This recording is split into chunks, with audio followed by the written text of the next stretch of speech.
latest BBC News for Northern England and East Yorkshire. I'm Amelia Riley. Tributes have been paid to two teenagers who died at Little Eden Holiday Park near Bridlington. 17-year-old Ethan Slater's parents said he was generous, loving, charming and kind. His dad added that he's a broken man without him. 15-year-old Cherish Bean's mum said she lives and breathes her babies and the life she had with her daughter has been ripped from under her. Humberside police believe their deaths are thought to be connected to carbon monoxide poisoning. Two men aged 33 and 42 have been arrested on suspicion of gross negligence manslaughter and remain in police custody. Elsewhere, the Bishop of Lincoln, the Right Reverend Stephen Conway, has been arrested on suspicion of sexual assault. Grace McGrory has more.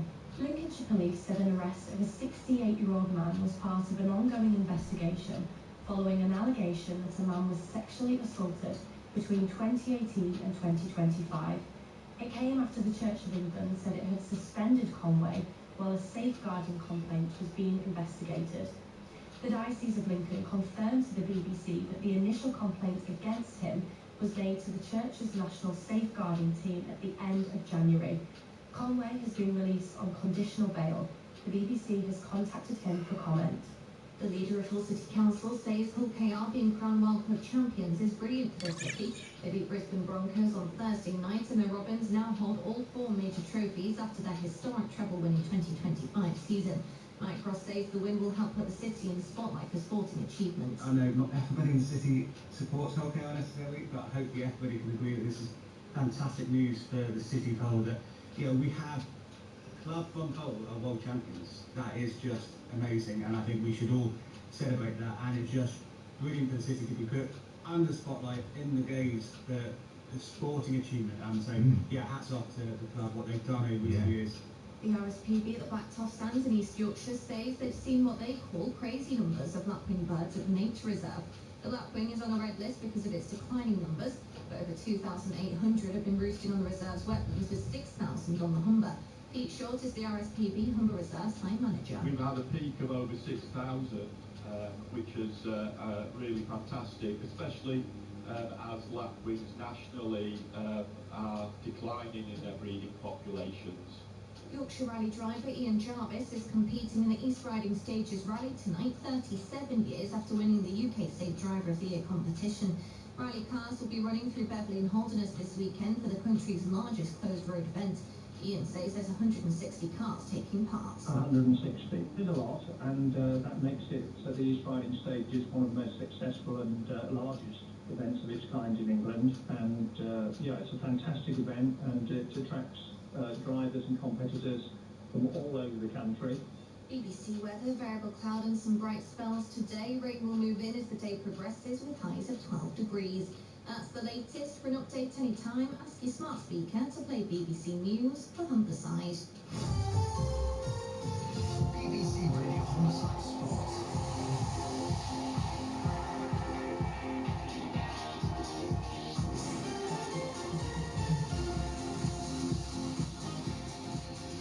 From James Hogarth at the MKM Stadium, a place that's seen two World Club champions in a week. First there was Chelsea, who comfortably knocked Hull City out of the FA Cup last weekend.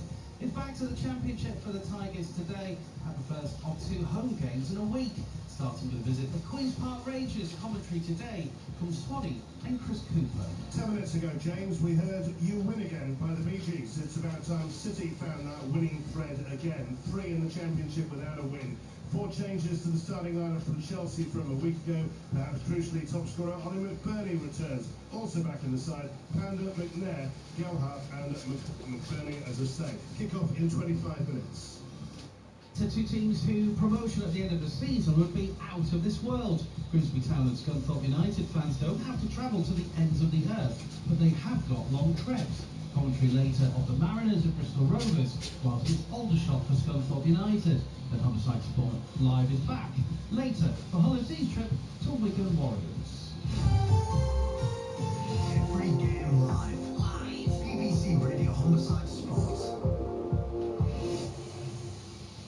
Good afternoon from the MKM Stadium. All the red and white branding has been removed. It's back to the black and amber today for Hull City. Kick-off against QPR at 12:30. Let's get a reminder of the full team news once again before we bring in Swanee, and a good afternoon. On commentary duties this afternoon, Chris Cooper.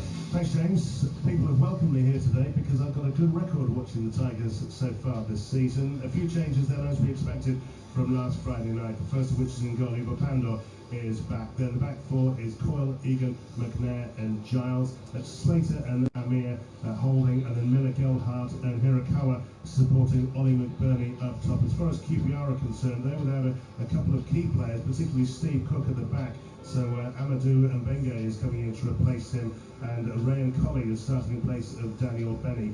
Joe Walsh in goal for them. Life's been pretty good for him so far this season as they chase the playoffs too. Then they've got a back four as well, and Mbenge, Edwards, Dunn and Norrington Davis, no doubt Nozza to his mates.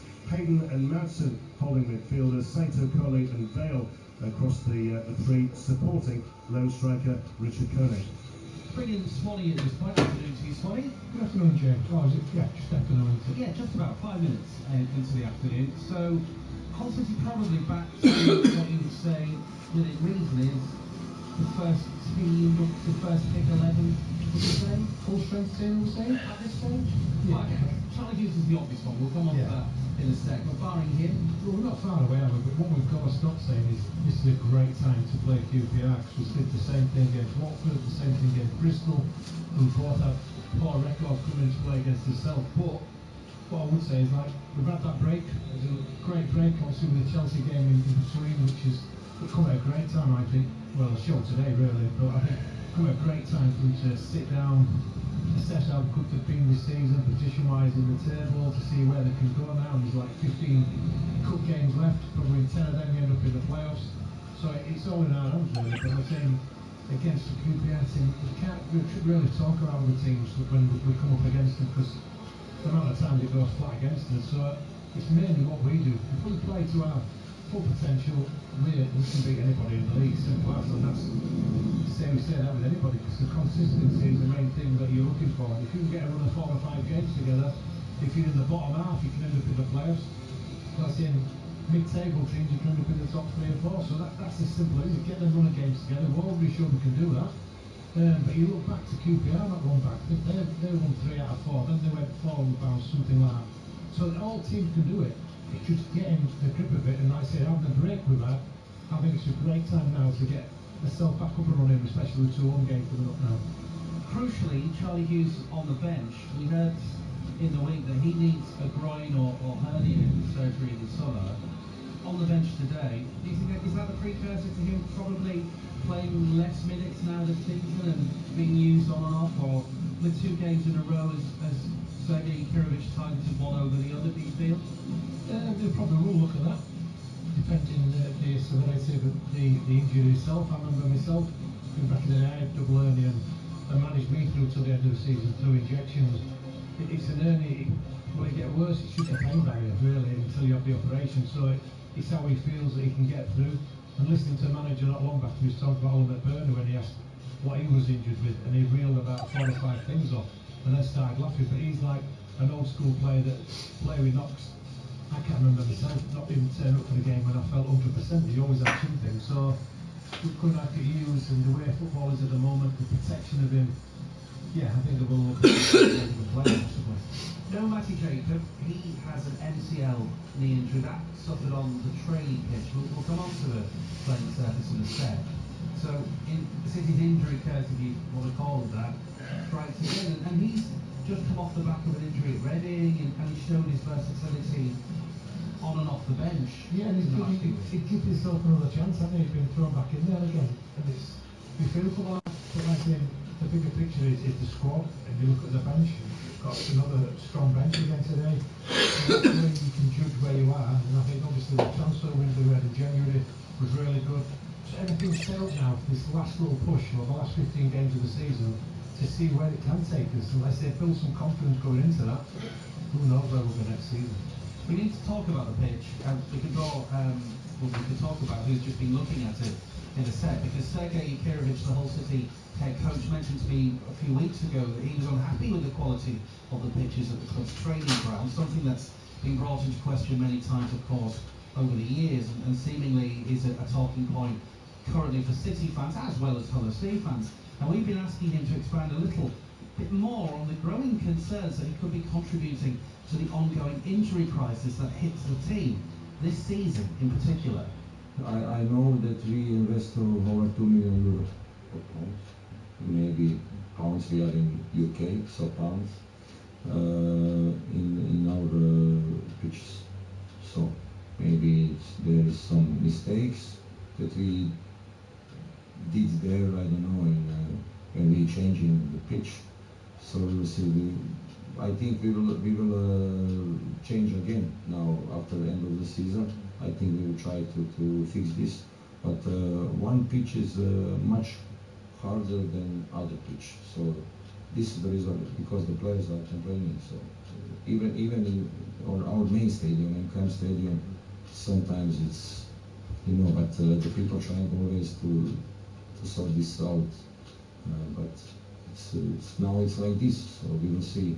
After the end of the season, maybe we will change again, and then we will try to have better pitches. Are your medical staff saying to you that is or could potentially be leading to the amount of injuries that you're getting? Is that a genuine concern then, given the condition of it? We don't know that 100%. We can, you know, like predict, you know, yeah. And maybe this is the reason. Make the assumption. Yes, my assumption, yeah, but there is no 100%. Is this the result? I think it's also a lot of games and intensity, and then it's normal that you will get injuries. I think you have to also have the caveat of it being one of the wettest periods of weather that this country has ever seen, and we all have seen the stats and heard Paul Hudson say about the number of continuous days of rain, which will clearly have a massive impact on the pitch. This morning, before we came on air, we both saw Adrian Cello, the club's owner and chair, was actually on the pitch. Now, he could have been walking around, but very tellingly, he and a member of the club's directors were literally poking and prodding the pitch. Yeah, definitely 100% looking at the pitch.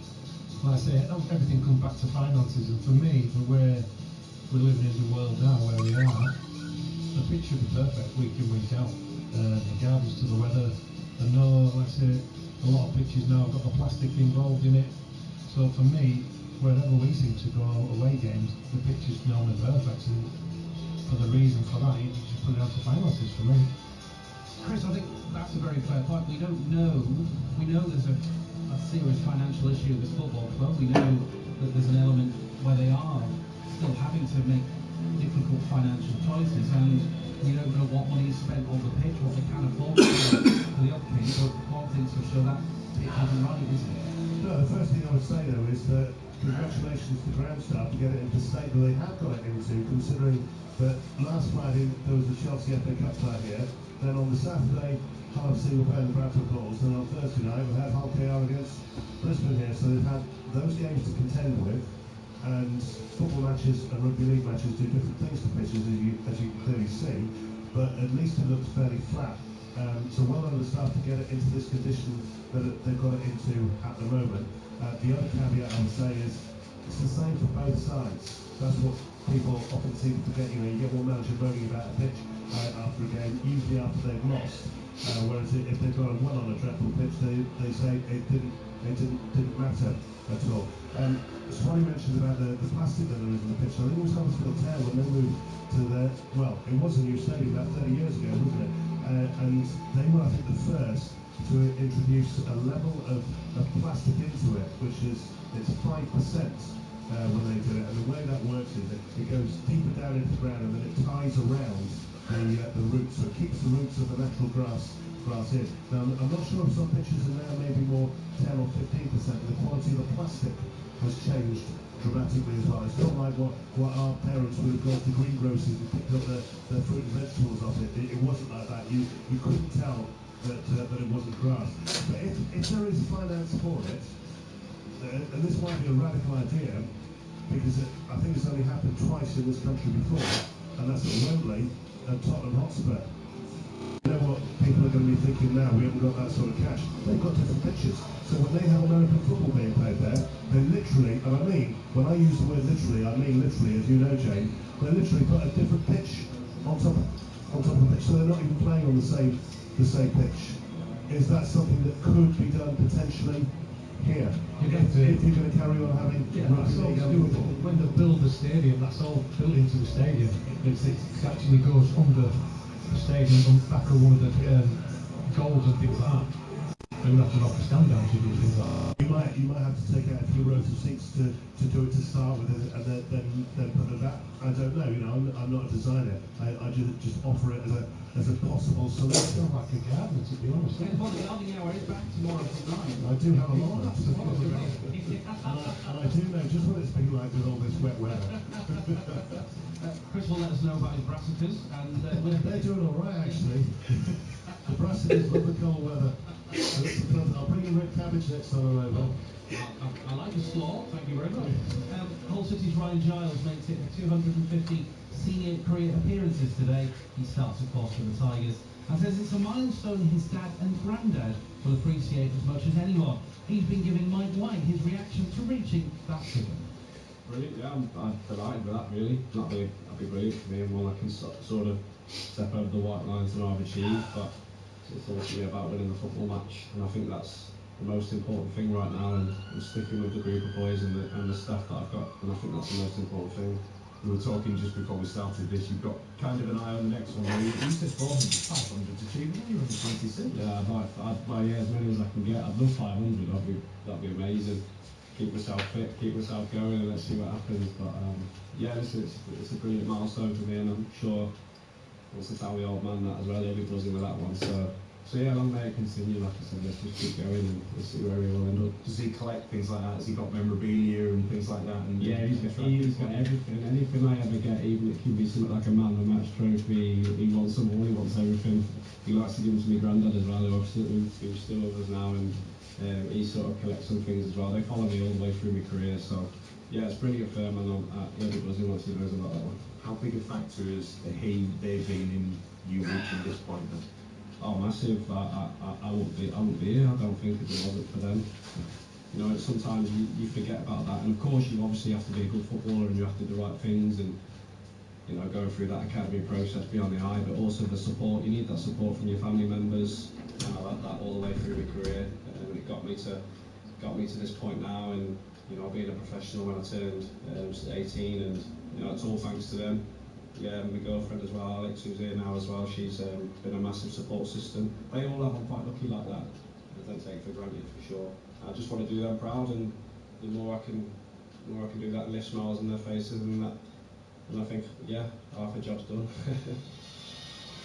If Sergei Kirovic has one achievement already this season, with many, Swanee, but certainly one has to be the revival in Ryan Giles. Gone from a player ridiculed by many fans, not even necessarily getting into a Middlesbrough team on loan, comes back here and now is a guaranteed starter for sure, but revived.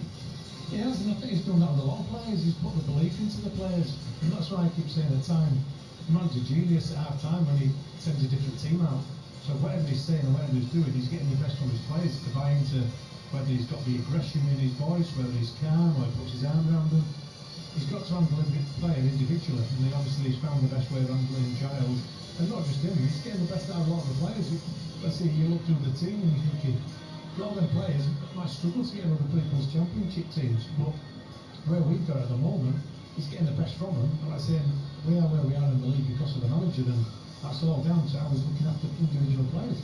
There were a lot of eyebrows raised. We don't necessarily know a specific figure of Ryan Giles, how much the club can pay, but he hazard a guess around £4 million. He might not be back at that level yet, but he's going back to that achievable level financially, isn't he? Yeah, he is, definitely. Like I say, the understanding he's got with McBurney up top, that's great to see. We saw that early in the season, and that had the injury and being out, but getting back into that again. I say you're looking for partnerships all over the field that can possibly go on and either save your games or win your games, and that is a partnership there I've just mentioned that can go win you many a game. So yeah, for him to get back in it, like I say, the belief in himself, and listening to him talking there, and we spoke a couple of weeks back about players. It's not just about the players, it's about the people and the teams around him, and he spoke highly of his family and that's supported him. He's the actual person that goes on and delivers on the field, but what it takes to get to that. and it's great to listen to that. Yeah, absolutely. Chris Cooper, one player not involved for QPR this afternoon. He's been out injured since December. There was some talk this week that he might have been back in, but he's only just back, inverted commas, on the grass. Elias Chair for Queen's Park Rangers says you don't need to worry about having someone sit on him today. No.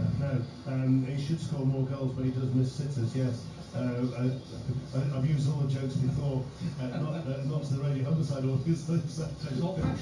My ex is a QPR fan as well. So I was joking that I was just needed to speak to her for half an hour, and I'm going to be all my prep and everything, everything done. They don't, but I'll tell you what. Looking through the goal scorers, they've got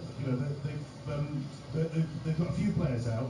Their top goal scorer, Richard Koenig, he's got 7, but they've got 4 or 5. They've got 6 players in that team that have scored goals this season, whereas City have just got 5. If McBurney's not getting the goals, who is? Well, you'd hope Gelhardt, he's on double figures as well. The next top goal scorer in that starting lineup today, Miller and Slater, 2 apiece. So there's not enough goals throughout the team, and it's a myth. You can do the stats if you like. I did it a few years ago about this 20-goal striker, 20-goal a season striker that every club needs in any division to get promotion, because very few actually have a 20-goal a season striker. So you need to be spreading those goals out. Swanee will tell you that. He was scoring goals when he was up front or when he was in the back. But you can't just rely on one person. I said in the intro, crucially, Ollie McBurney's back, because if he's not getting goals, if Gelhardt's getting goals, where are you getting a goal from? Big opportunity tomorrow for Joe Gelhardt today. He needs a goal after obviously not scoring in a while, the injury, and come back in and not scored since. Yeah, when he came back, it was like he'd never been away. And then he had like a lull, didn't he? A couple of games where you'd expect that lull when he first came back, but he came back like he'd, like say, he'd been playing 15 games on the bounce.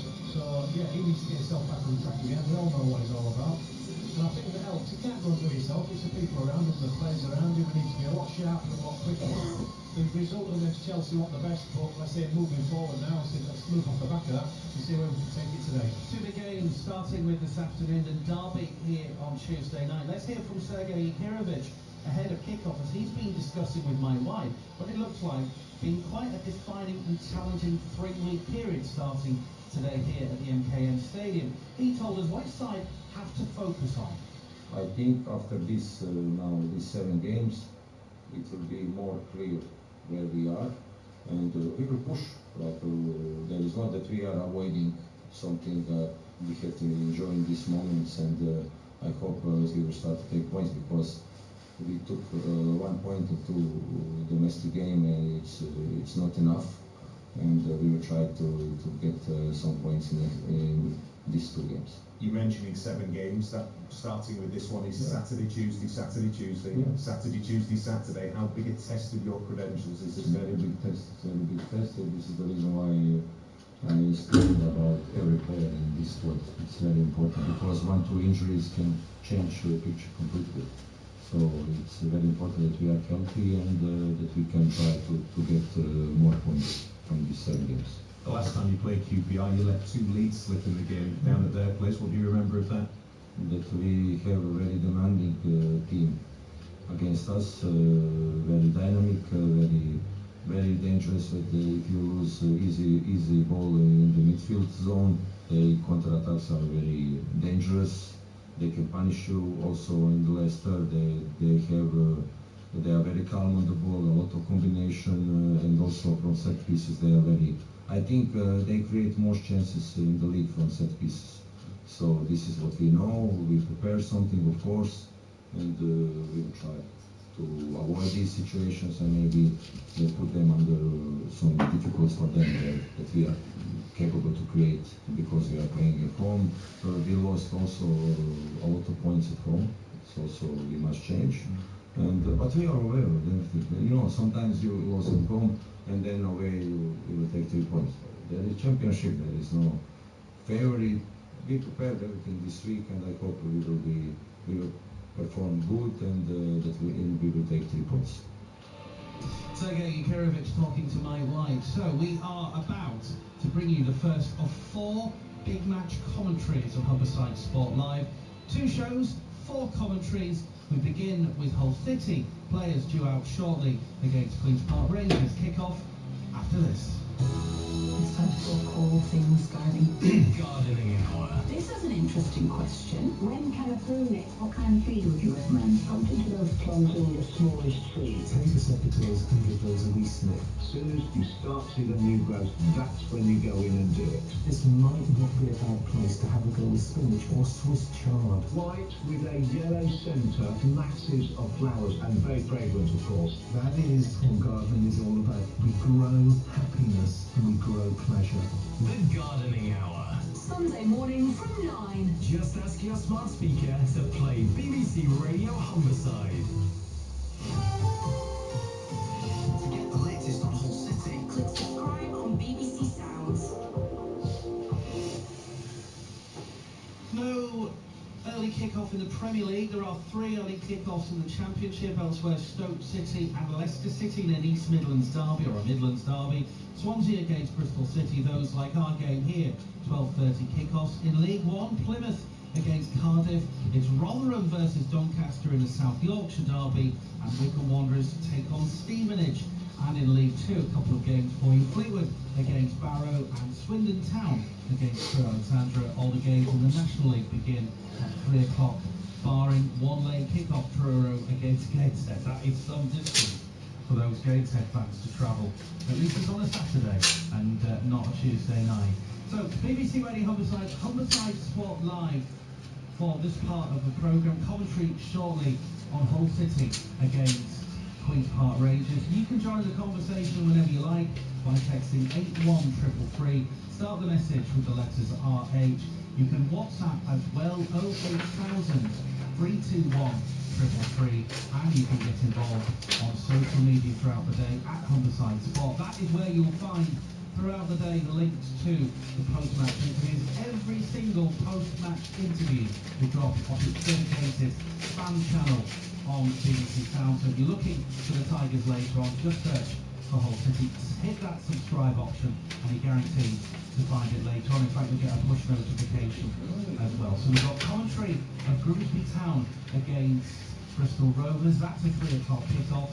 As is Scunthorpe United away at Aldershot. That one will be on BBC Sound as well and the BBC Sport app and website. Then later on, commentary on all frequencies of Hull FC and the Wigan Warriors on all frequencies and on BBC Sound. We're awaiting the teams coming out here at the MKM Stadium. So we'll bring you that along with full commentary of the first half of the Tigers against Queen's Park Rangers. It's on all frequencies with former record signing Swanee and Chris Cooper. Thanks very much, James. Just mentioned there the Truro against Gateshead, as if you were expressing some sympathy for the Gateshead fans who have to travel all that way for this one game. Truro fans have to travel that kind of distance every single week. You know, they haven't even got Torquay and Yeovil down there at the moment to be looking at. Possibly being in Truro. Yeah, I was looking at that one earlier actually, because I didn't realise until this morning that it was a 5:30 p.m. kick. I knew they were playing for that. I thought it was a 3 p.m. So I thought, well, Gateshead fans, you know, many of them will make it, you know, a weekend. And actually, despite the distance, I know Scunthorpe down on a Tuesday night in a few weeks' time. It actually perhaps makes it a little bit easier if it's a night game, because you can do it comfortably in the day on the train. Because there's trains every hour from Leeds that go down to Plymouth, and then you've got to change down there. So you can do it. You do it in style. You maybe get through a 4-pack or 9 on the way back. On the way down, and then another one on the way back. But you can have a good trip down. Yeah, it's a long way. It's a long old poke, but you know, I think it's a fabulous achievement for Truro and John Askey to have got into the National League. I doubt they'll stay there. But it's brilliant for them and it's brilliant for the area. Can I just double check? We're a minute away from kickoff. Do the players think it's a 3 o'clock kickoff? I was just thinking exactly that as well, or maybe even a 5:30 kickoff, or maybe they popped down Truro to support Gateshead this afternoon. Hull Kingston Rovers still partying in the dugout in the dugout.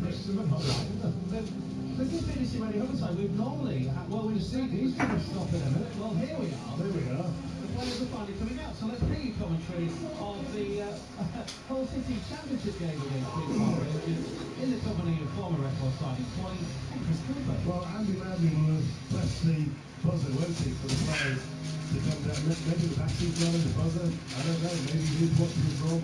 Maybe he was caught short. I just don't know. Maybe we'll find out afterwards. But it is now 12:30. We should be kicking off. It'll be a good 3 or 4 minutes now before we actually do it. As far as the team are concerned then, for City, 3 changes from the last week, 4 from Chelsea. I'll work from that one. So Panda comes in goal. In the back 4 is Louis Coyle, Johnny England, Paddy McNair and Ryan Giles. Amir and Regan Slater holding.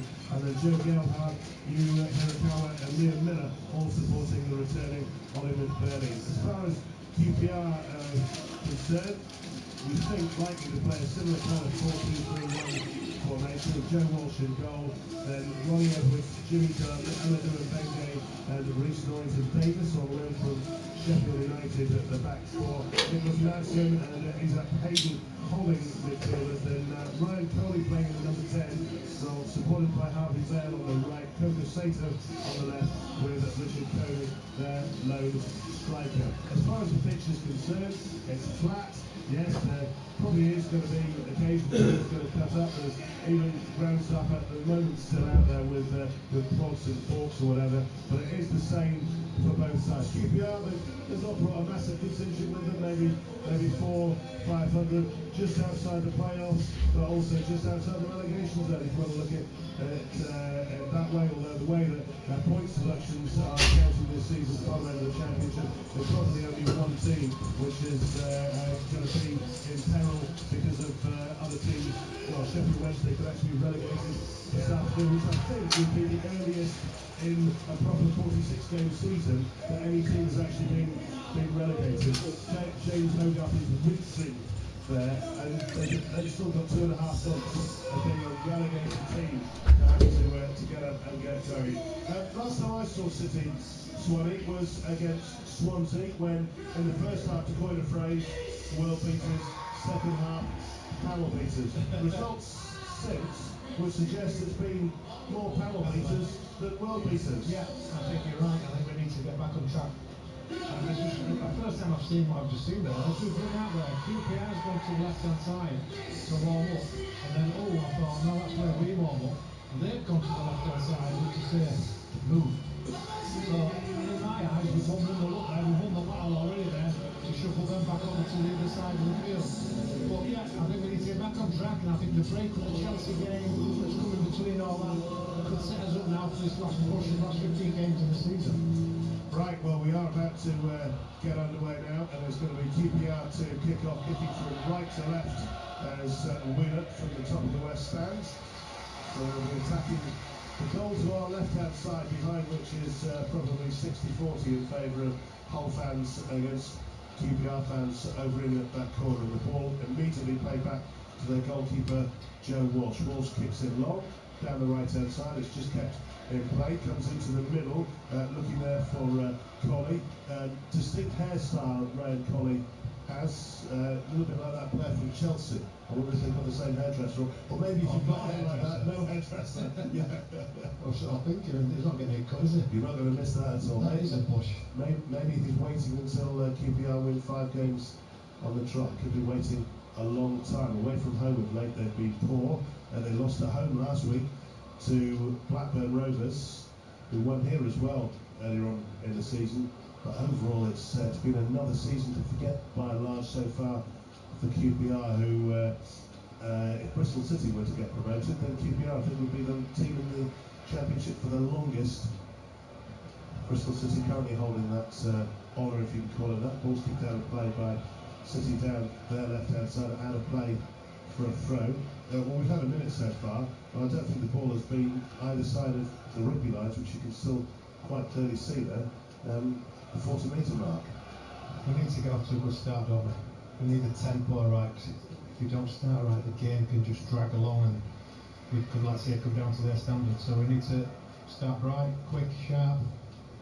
Let's have another chance to get the fans on the edge of the seats. Well, I was presenting BBC Radio Humberside Sport last night, and somebody was saying about, the Rovers fans here on Thursday night, they showed City fans how to have an atmosphere. And I'm sure a lot of the fans that are here on Thursday night are back here again today, because there'll be Hull City supporters as well. But there was a distinct difference in atmosphere. Yeah, there will be. It's a one-off game, though, isn't it?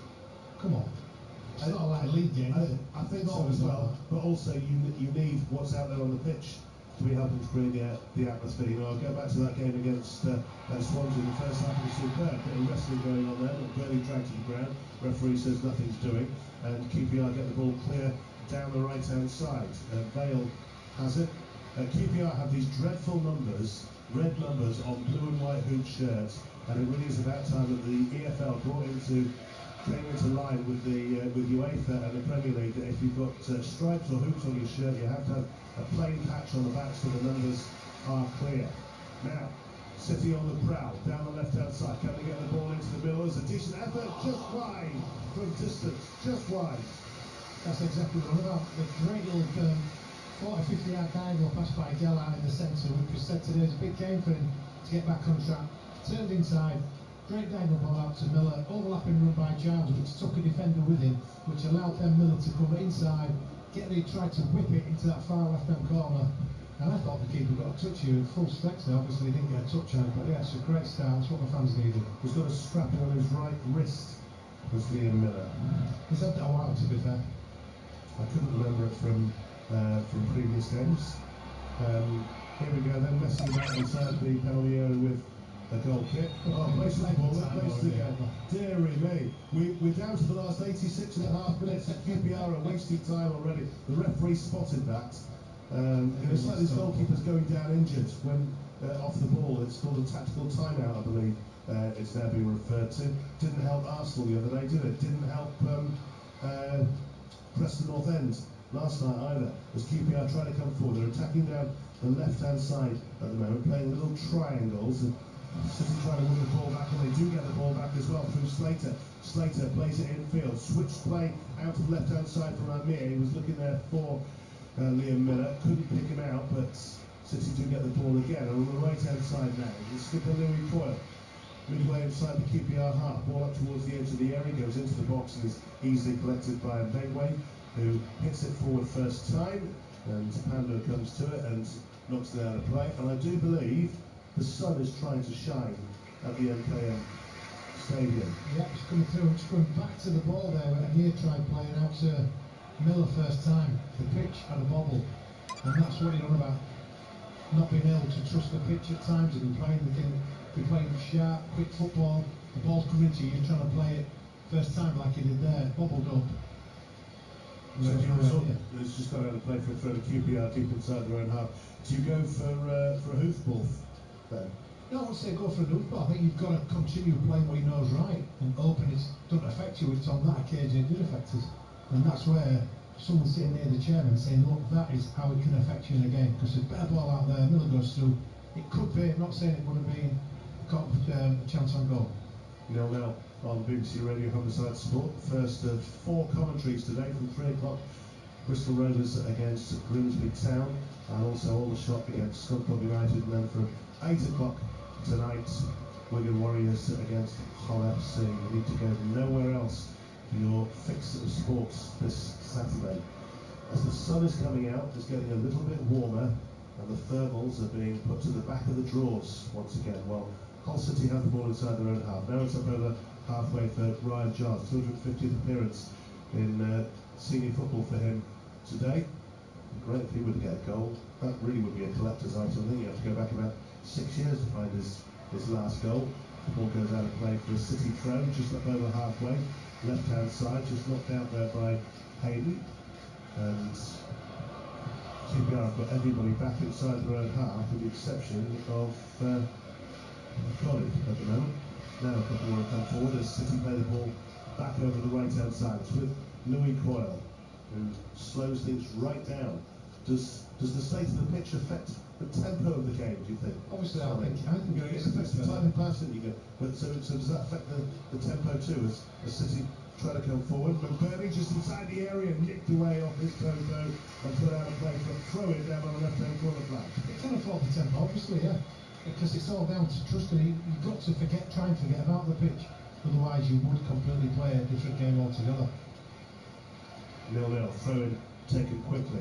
City concede possession there with a foul on Brian Colley. And it's a free kick to Queen's Park Rangers in their blue and white hoops. Good to see despite the number issue, good to see actually teams away from home wearing their traditional kit. I think a lot of people think about Queen's Park Rangers as being a very traditional club, and I know a lot of people, myself included, absolutely love going to Loftus Road, proper club right in the heart of the community, similar really to Grimsby Town, the way that it's built. Here comes Slater again, playing out towards Miller on the left-hand side. Miller knocks it back, collected by Amir. Amir once more to Miller, to Giles, infield towards Slater. All the play out on the left-hand side of the moment. Can they get the ball into the area? Now they might do it. Miller! Straight in the arms of the goalkeeper, Joe Walsh. Yeah, and if you go back for the 10 passes there, not many players had more than one touch there. That's the sharpness which you're talking about. It's important, is that a couple of players had 2 touches, but mainly one touch football, movement, opens teams up. They can't get a set win. As soon as you stop the ball, other teams can get set. Coventry leading at West Brom by a goal to 0. Stoke 1 up against Leicester, and in League One, South Yorkshire Derby, Rotherham lead Doncaster by a goal to 0. Everything else in the early kickoffs is 0-0. And Queen's Park Rangers in possession, ball back inside their own half with a ball game, and they're just knocking around, 2 or 3 passes, then it comes forward and it bounces and headed back into the arms of goalkeeper Panda by Paddy McNair. And he's younger than I thought, Paddy McNair. I was wondering earlier whether he'd chosen shirt number 37 because he's that old, but he's not actually that old. I genuinely thought he was mid-30s, but he is only 30 years old. He has seemed to have been around a while, hasn't he? But since he's come in, I've been happy with him. He's been steady away. It's not as though he's come in like saying, set the place on fire. He's just come in and done a job. Steady away brings plenty of influence and plenty of experience to the side, and a calming influence as well, maybe, which any other team with a number of youngsters, that's quite often what you need, isn't it? 9 minutes gone, 0-0 so far, not a great deal of activity. A couple of chances both falling to Liam Miller for Hull City, but other than that, it's been a pretty quiet opening to the game, with Eva Panda getting another back pass. He's not had anything to do yet apart from deal with a couple of back passes. This is McNair, just comes towards halfway, rolls it over to Louis Coyle, right hand side, back into his own half again to McNair. Sergei Klirovic looking on intently from the technical area. The Queen's Park Rangers manager, Julian Stepan, he's right on the edge of his, in fact going outside of it as well, and looking across and trying to get some messages over. Arms crossed at the moment. He'll be thinking 9.5 minutes gone. Shouldn't wish the life away, but I think he'd take a point now, wouldn't he? Despite they're on a bad run, no away win in 7, but the last 3 away games have all finished 0-0. So that changes today. Well, indeed so, as City try to get in behind, and that's got behind for a corner kick. First corner of the game. If it were to be 0-0, it would be only the 3rd time in Football League history that a team has scored or had 4 successive goalless draws away from home. Crystal Palace is one of the teams from many years ago, and from 1963. John Tonda would remember it because it was Grimsby Town. Yeah, sorry, you had to stay in last night, but there is a world outside the bedroom wall. This was Thursday I was doing this. Right, corner then to City on the left-hand side. QPR, everybody back inside the area to defend it. No outball if they get it clear straight away. It's swung over the heads of absolutely everybody and goes behind. It's just an absolute waste. Yeah, that's what you don't want, is it? You work hard to get yourself in a position where you can put the ball in a dangerous area, and then the coward just smashes it way above everybody and just calms the game down. You need to keep the pressure on once we've got the pressure on and over. Just looking around, just quite a few shaking of heads going on. Let's be honest, 11 minutes gone, it can only get better. It can. As they're on the attack 4 against 1 here. They are. QPR pushing forward down the left-hand side. And this is Kone into the middle, and Panda comes and playing. He played it square. He played it into just that little gap in between the penalty spot at the edge of the 6-yard box. Panda dived on it, and he got to it just ahead of Koki Sato. Really good defending that by the goalkeeper after that all happened as a result of a City corner. Yeah, exactly. That's it, and they took it quick. they messed up in the midfield there. We committed bodies into the midfield, and all of a sudden they had 4 against 1. It just shows lack of confidence QPR have got. Because, like I say, going forward there, the pass that he played out left was over it. Then he tried playing it back. He was fortunate to get the ball back in field race. I think it went through the legs of Egan, or might have been. And then Pandor was close enough to mop up the problem behind it. But apart from that, you're thinking 4 against 1, they should at least got a shot away. We were talking earlier about the absence of Ilias Chair. Chair would have gone for goal there had he been in the side, whereas Coney was looking to pass it. 0-0, it remains.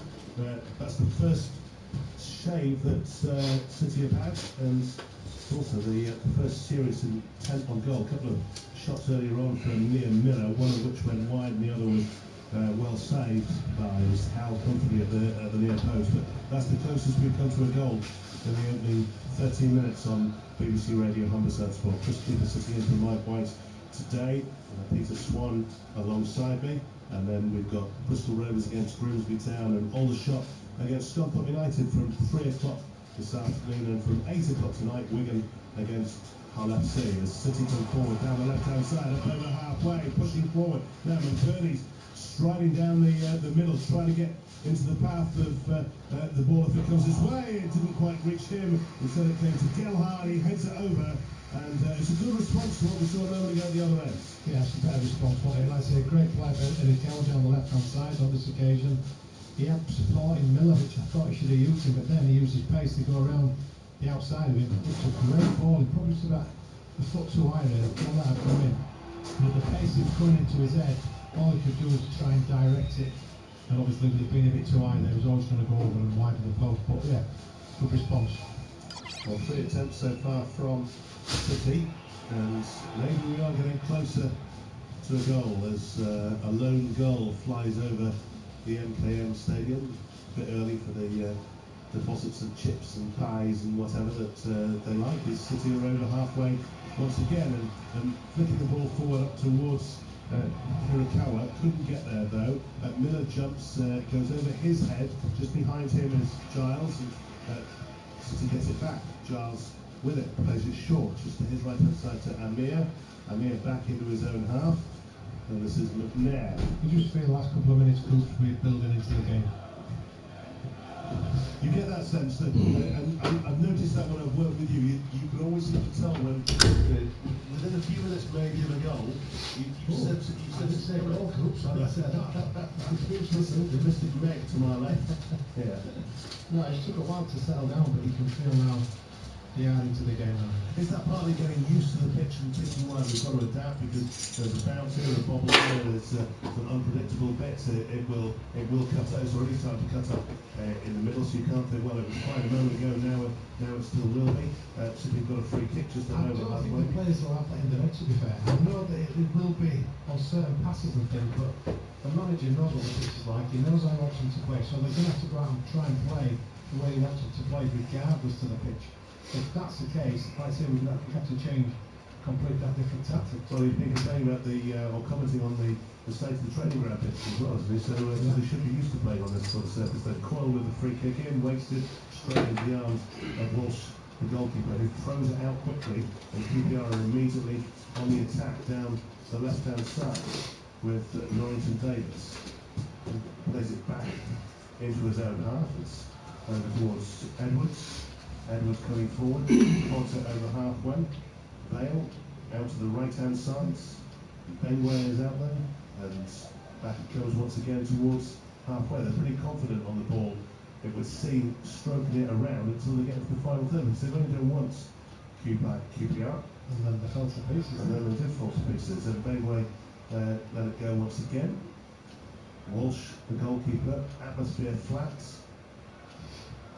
It's strange, isn't it? Shouts from QPR fans. Start of the season, the fans have been buzzing to be in the position we're in, but you could turn up today, 15 games left, sitting 5th in the league, 6 points clear, game in hand, and it's flat. Yeah.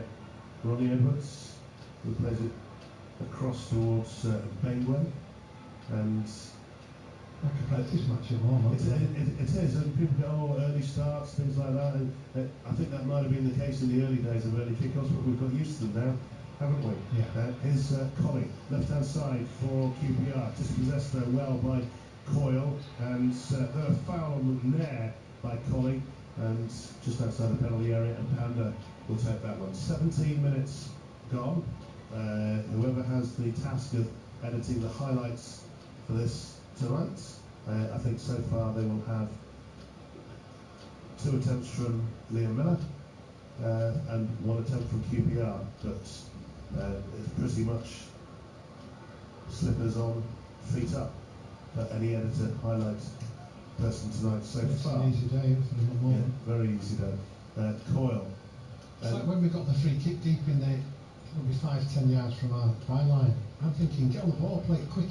You've been working hard to try and get QPR to come onto you. They're nearly all in our half. That's the time to play quick, to get the ball out. Not wait until they all get back and get set, and then you have to make 7 or 8 passes like we have now. Get the ball, get the ball moving straight away. Well, Mayor did get it moving. He's hit it 50 yards diagonally, looking for Liam Miller. It's sailed over his head and gone out of play for a throw in, which Mbengwe will take midway inside his own half, right hand side for QPR. Honestly, the atmosphere is as flat as a penguin. Oh, pancake. What did you say first? It was a cross between a pancake and a penguin. I meant to say pancake. You'll say what Zoom do you I've got a sore throat. It's a new attraction. Pancakes made of penguins. Deary me, that side's getting us, isn't it? Yeah, it's gone out and played for another throw to City inside their own half. What we say is sort of a bit.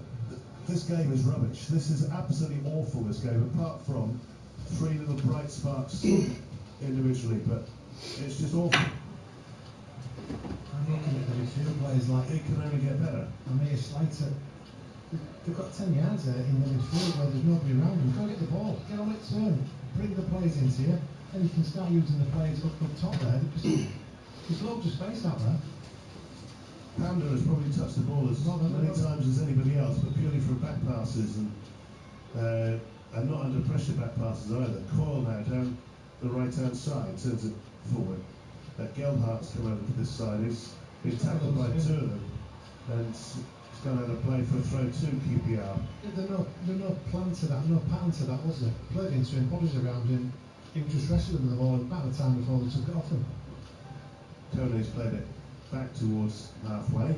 It's gone further back towards Ronnie Edwards, who's inside his own half. Dear me, Mike White knew something about this, didn't he? That's why it's disappeared today. He's got the crystal ball. Oh, dearie me. Honestly, this is as bad a game so far as I've seen this season. And I've seen games in all 4 divisions. And this is poor. Where's the drive? Where's that spark going to come from? Well, it gives them belief, doesn't it, really? Of course it does. They're the team that's struggling. That's what happened there at Swansea as well. They're striding forward now, and Mbengwe coming forward out to the right-hand side. Can they get across? And they've got 4 in the area if they can do. It's gone behind, but it took a touch. It's going to be a corner kick. So, QPR's first corner, one of their set pieces going to be like. We've seen 1 so far from City, which was poor. And the QPR fans, the Super Hoops, as they're known, over in the far corner. They were delighted, weren't they? They will be pretty pleased with the way this is going so far. But they're used to it as well, with so many 3-0 nils in their last 3 away days. You would think surely it can't be another 0-0. But corner on the right-hand side, 6 players inside the area to aim at. Everybody back for City. Certainly more players outside the area as well for Hull City at the moment. That's Hirakawa.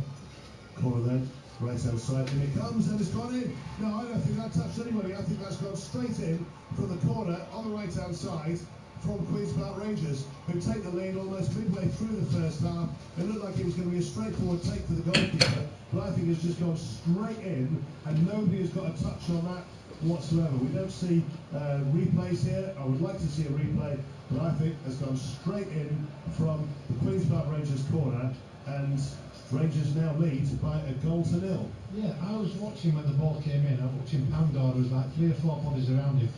And just before he struck it, he pushed 3 of the players out of the way. and then the ball came in that space in between them to place it. Whether it caught the centre half, no one seemed to celebrate. If I'm the one on the far post and I've got a touch, I'm like you, I think it possibly gone straight in, but there was someone on the line at QPR, well, it might be in the centre half on the line, but I'm watching that thinking, there's nobody around. He actually pushed and made the space for that to happen in Pandora. Not saying he's to blame because there are enough bodies to deal with it, but that's like I say, fair play to him. We're not going to get the 0-0 like you said. Well, that's the same. That might actually now force City, it should force City to come out and have more of a bit of go. But equally, it's going to give Queen's Park Rangers a lot of confidence, a lot of belief that it's officially gone down as a Paddy McNair own goal. Yeah, it is thigh. I'm just seeing it again. As it's dropping, he was wrestling with somebody, and it is thigh, Martin. So he did get the last touch.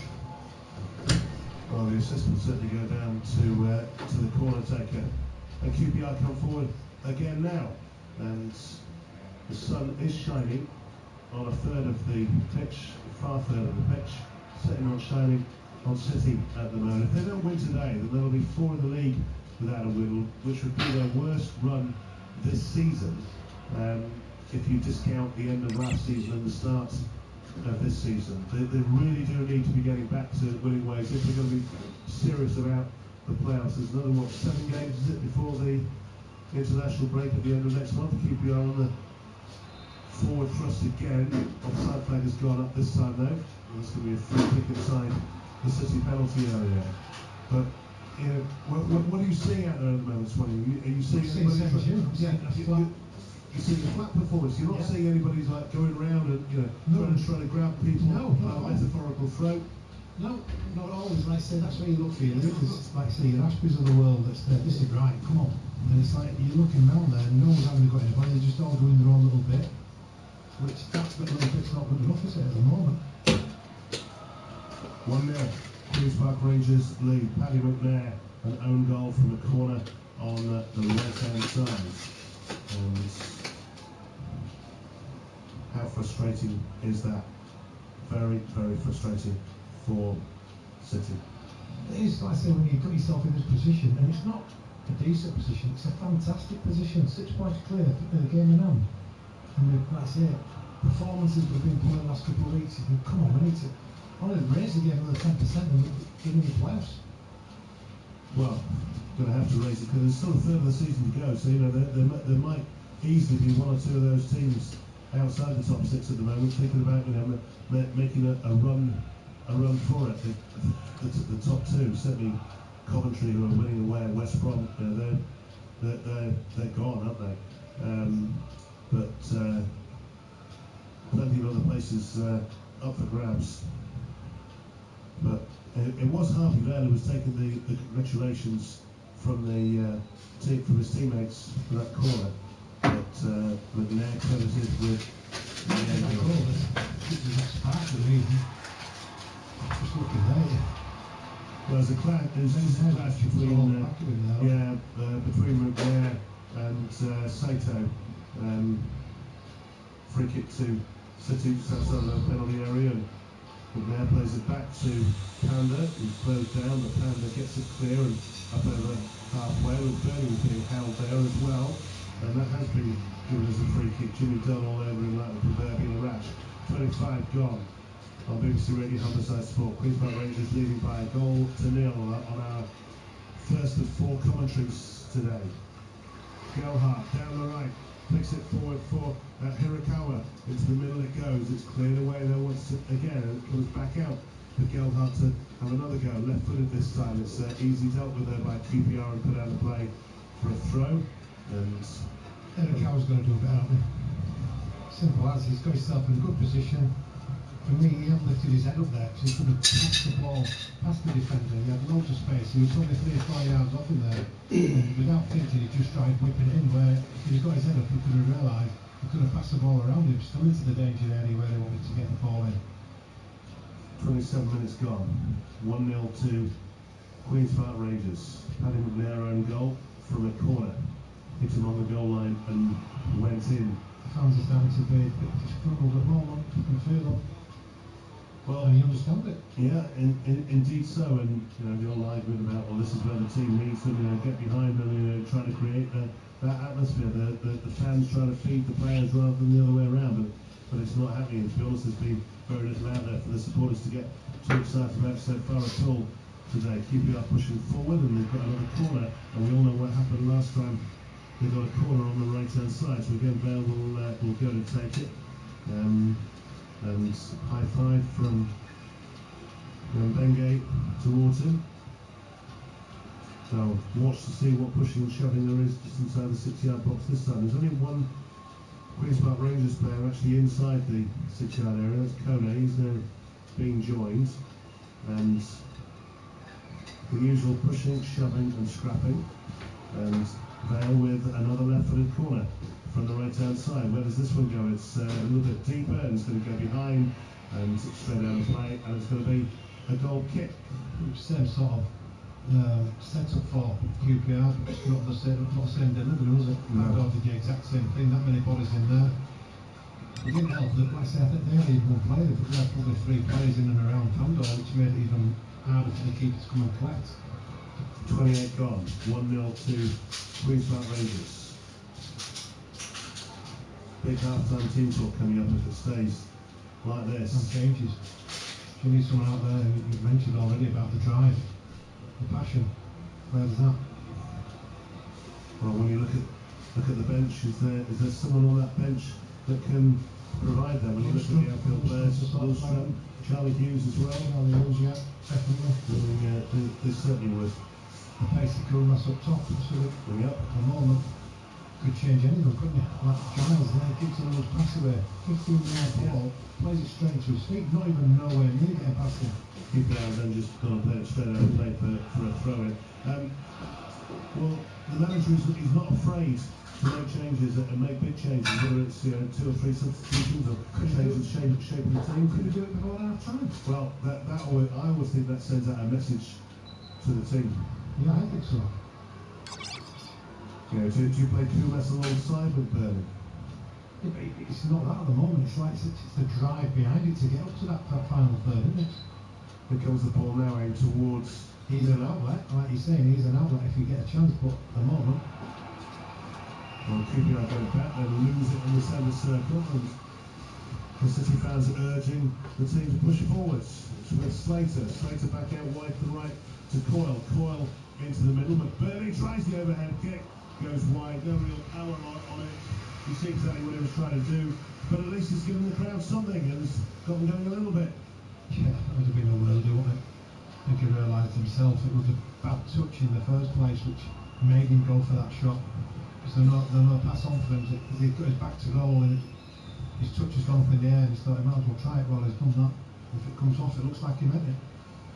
Goal kick then to Queen's Park Rangers, which was taken by the centre half to the goalkeeper, who then plays it upfield, and City immediately get it back, and it's dug out and played to Coyle on the right-hand side, push forward for Hirakata, and he's won a corner kick on the right-hand side. The second corner, the first on this side. But the cow's got to see better though. Again, it's the exact same as what I just said before. He's played the ball against the lad rather than trying to get the ball past him into the danger area. Gelhardt with the corner, QPR with everybody back defending inside the area. Put 7, 8, including the goalkeeper, inside the 6-yard box. 9 now inside the 6-yard box. How congested is that? In it comes, and the keeper nearly fumbled it into his own net there. He's fumbled it behind, but it then took a touch off the City player, and it's going to be a goal kick despite the protest of Joe Gelhardt. Yeah, I thought he was going to throw that in there, didn't you? Yeah, I did as well. Ian's arguing the fact that he thought it come off from the QPR expert. He's only on the side here. The QPR player down inside the 6-yard box now. Here we go. Tactical timeout. Player down, injured. Everybody else comes over to get some instructions from the manager. The manager comes out. Yeah. Chance a little chat here, isn't it? Yeah. Well, the physio's come on, so he's going to have to go off for 30 seconds or so after this. Referee's just standing there waiting and watching. You know, chat with Gelhardt, pointing his finger. We see this all the time now in games, aren't we? As soon as somebody goes down, the physio comes on, and then everybody comes in to drinks break, but also for, who was it who called it the phrase technical timeout? You know, I'm sure he is injured. It's with the goalkeepers, I think. I think that's becoming a stain on the modern game, the way that's happening time and time again at all levels. And you'll see it on a Sunday morning and Saturday morning. The kids doing it as well now, because they've seen players doing it on the telly, or they've seen players at games doing it when they've been at them. So it becomes as acceptable to some as diving, which I know is officially known as simulation. I prefer the word cheating.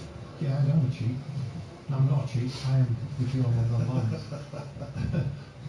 I was getting yourself in trouble with one last. It's not a cheat. I'm not. No, but I prefer to say that word. That's what it is. Well, the QPR player, I think this is Bentley, is jogging now. He's off the field for 30 seconds. The play can resume, and it's with a goal kick to Queen's Park Rangers, which this time, this is radical, the goalkeeper taking the goal kick rather than defenders inside the penalty area. Yeah, he's taking it long as well. Again, come on man, any time today. He was probably right by time wasting after 3 minutes, wasn't he? Well, that's 18 seconds it took him that the defender has been off the field now, and they'll be coming back on in a moment. And the referee, I think, is aware of that, and is going to take it 30 seconds from when he took the goal kick. That's intelligent refereeing, that. I don't think it is the ref, is it? He gets told in it by the fourth official how long. So it looks like he can wave it back on like he knows what he's doing.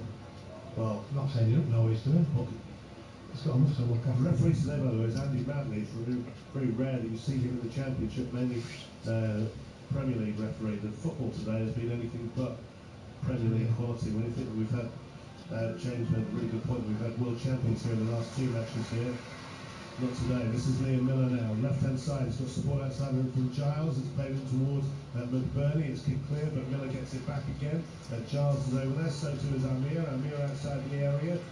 Giles is there. Back to Amir again. Still outside the area. Tries to slip it through towards Miller.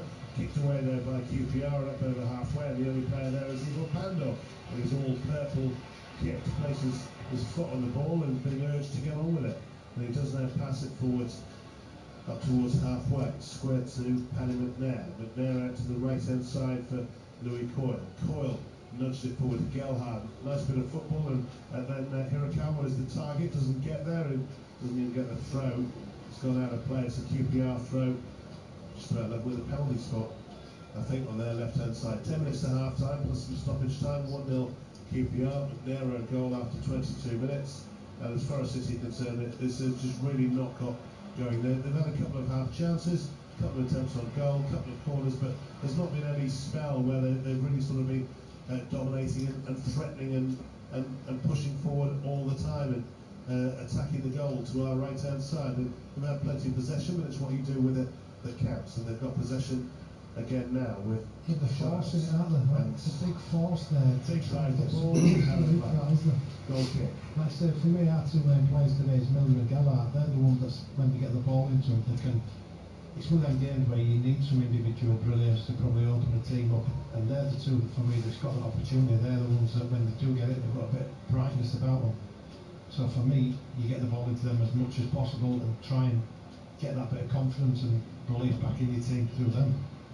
I know you like to follow all your previous teams as well, Swanee, not just Hull City. So you'll be pleased to know that Plymouth are 3-1 up against Cardiff with 3 goals in the space of 5 minutes. Obviously, I wouldn't be pleased to know that, but thanks for letting me know. Yeah, delighted to be of service to you. QPR coming forward now, up to over halfway, down the right-hand side. Chance for a shot from the edge of the area, and it's well saved by Pandora. It was a great strike, wasn't it? But it was too close to the keeper. Straight towards him. There, QPR in possession again. Oh, and that's a bad challenge on Sato. Taken out there by Sato. He's going to go into the book for that. And to be fair to Sato, he's not been rolling around. He's got some strength there. Yeah. It was one there thinking, yeah, Perhaps should that be the first 5 minutes? Let him know he's in the game. Not staying to do that, but that's it. There's an half chance where he's on the turn there. Could have gone away with it for the referees there.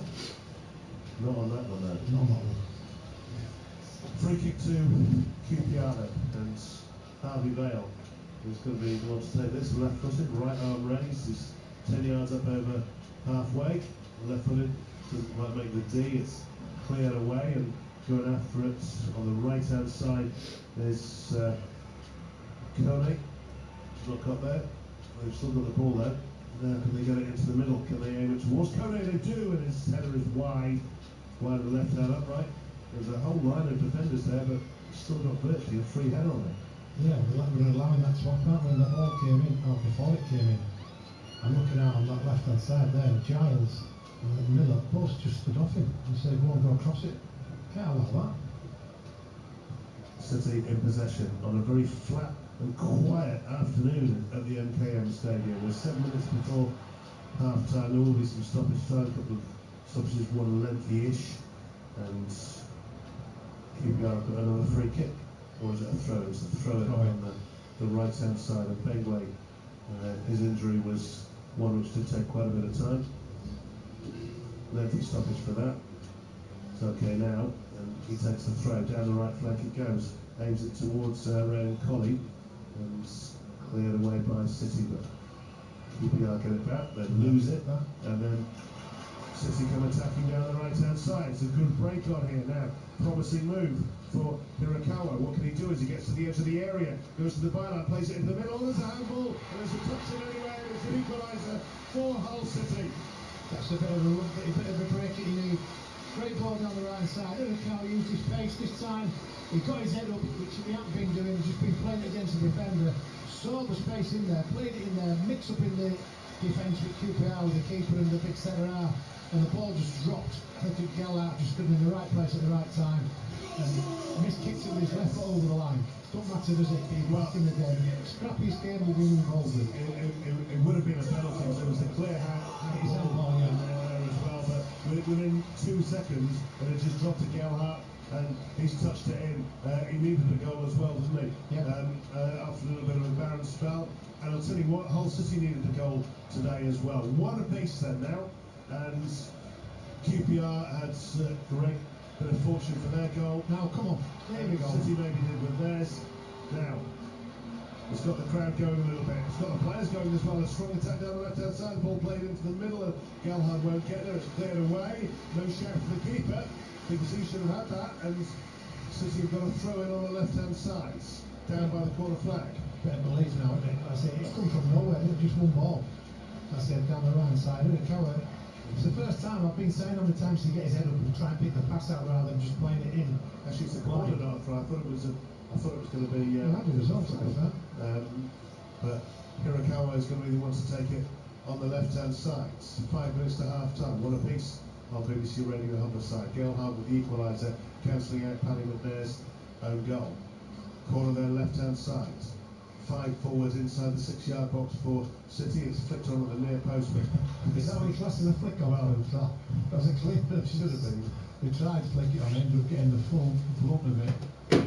And solid header back over the goal line for a goal kick. I was anticipating being a flick on it. I know. I was thinking, where's it gone? It's got a bloke in the crowd. He's not going to score from there, is he? But there's a few smiles around the place again. Well, they have to be, don't they? Like I say, sometimes it's how you win games, and you have to scrap through it and do it an ugly way. Do it. Like I say, there's different ways of winning football games, and no doubt they've got to come out the second half a better team. Like I said, there's still 5 minutes to go yet, but like I said, this has been a scrappy performance. And it suits them, to be fair, because they're struggling away, so for them to get that goal, a bit of belief, a bit of confidence, like I say, now they're back against the wall again. Well, they should be. Fans are making a bit more noise now. Yeah, one apiece. You'll be pleased to know Cardiff have scored again, so 3-2 then. Meanwhile, 1-1 here. Can City get a first half lead? 3.5 minutes to go for the stoppage time. QPR in possession, but City get the ball back inside the penalty area. It's played forward by Hirakawa, and Bernie tries to lay it back, and it's a good lay back as well to Gelhardt, and now to Miller on the left-hand side. Suddenly it's 4v4. Here's Miller, he's going to go for goal, is he? He is going to go for goal. No, he tried to, he thought about it. He's got a free kick right on the edge of the D, because he was bundled over there by Ryan Colley. He was shaping to get a shot in there, wasn't he, Liam Miller? He didn't want to do it from an angle. He wants to get into a more straight position. We've only seen one goal from outside the penalty area for City so far this season. That was that Regan Slater one against Swansea City a few weeks ago. I was saying 5 minutes ago, the two players that's going to get you back in the game is Miller and Gelhardt. And Gelhardt's the one that's got the goal. Miller on that occasion is the one that uses the ability to cut in from the right hand side, waiting for the opportunity to try and just get past that last defender to get the shot, to get the whip on it. When he's doing that, the referee's 5 yards behind, thinking there's going to be a challenge on here, and the referee was spot on right position. It gives it Gelhardt a great opportunity. Well, Straight down the middle, so it could be either right or left, depending which way he's put the wall.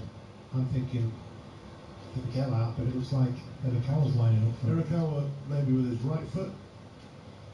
Miller is just on the edge of the area, having won that free kick. And also having to say it, John Egan's had to say it.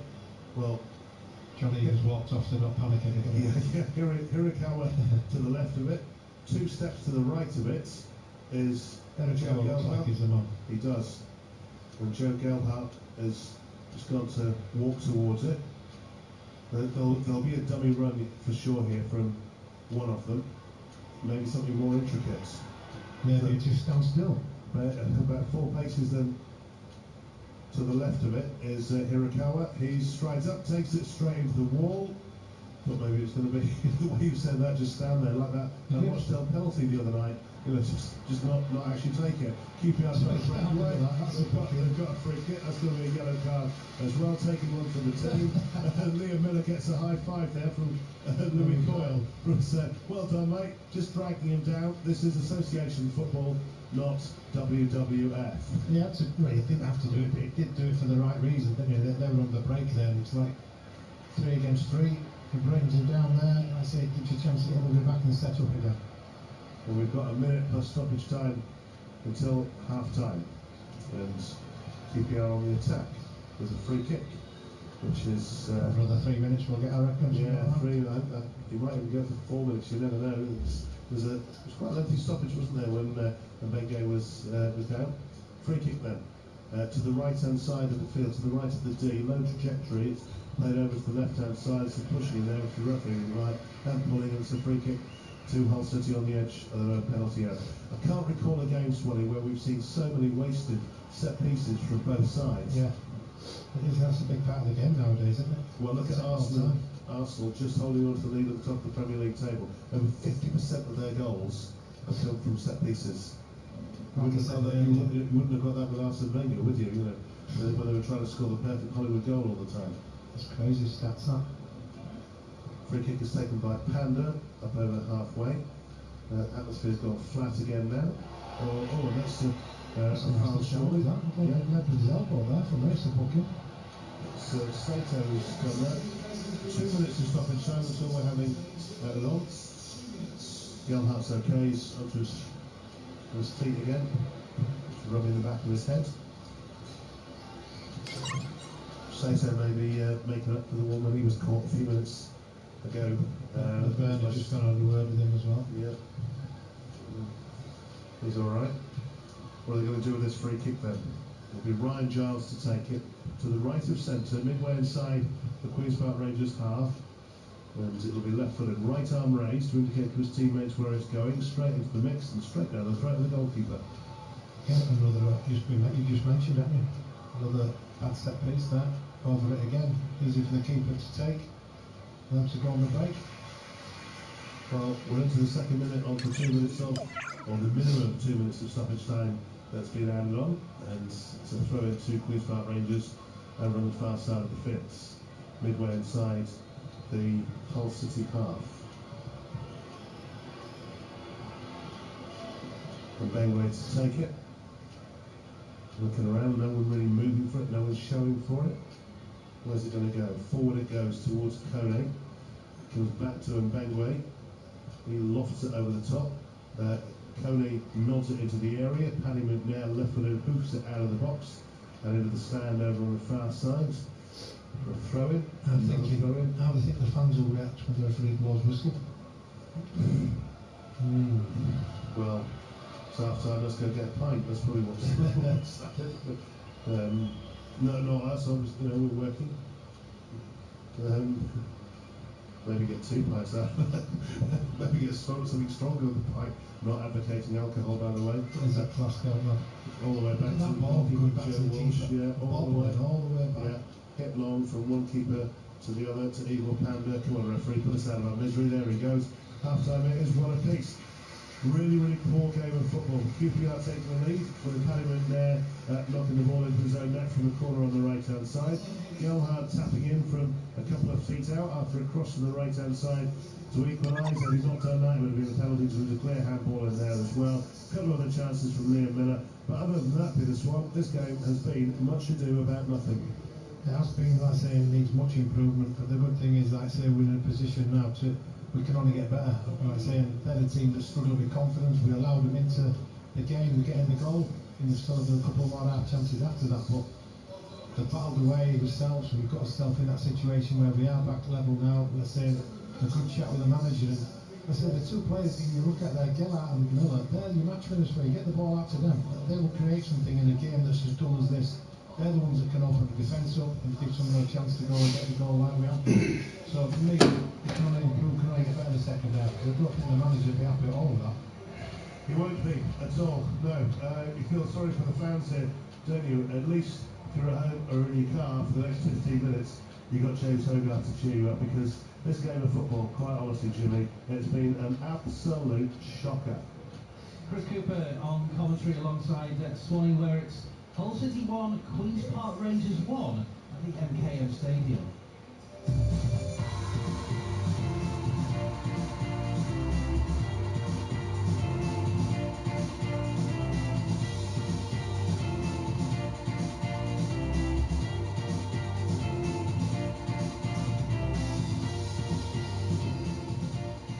So 1 apiece here on the first of 4 big match commentaries on Humberside Sport Live from BBC Radio Humberside this Saturday afternoon.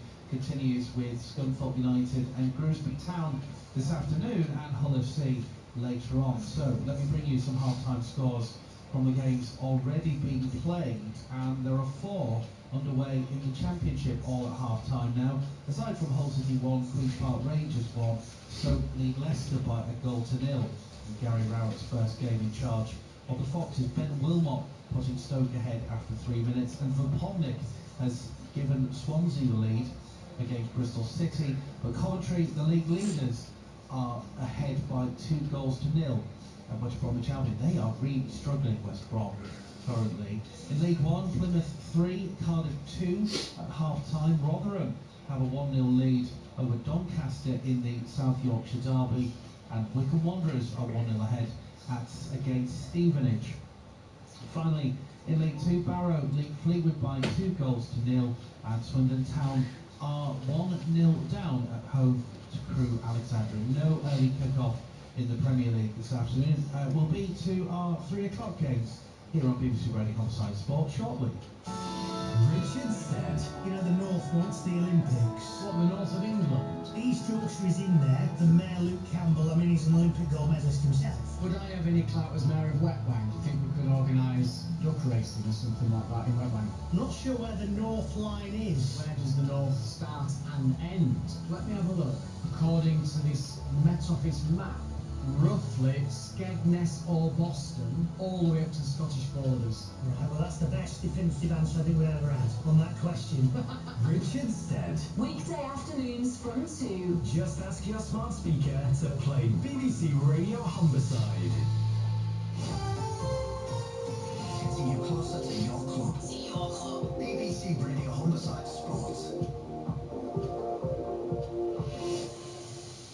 So the players from both teams are warming up in this half-time interval as the fans are milling around the MKM Stadium. Let's get some reflection ahead of our 2 3 o'clock kickoffs here in Humberside Sport Live, and we'll start with Grimsby Town. They're at the Gas this afternoon, and let's check in with Matt Dean, who's your commentator, back with BBC Radio Humberside Sport then after a couple of, a game off and a bit of a break either side of that Wolves game. Afternoon to you, Matt. Afternoon to you, James. Hope you're well today.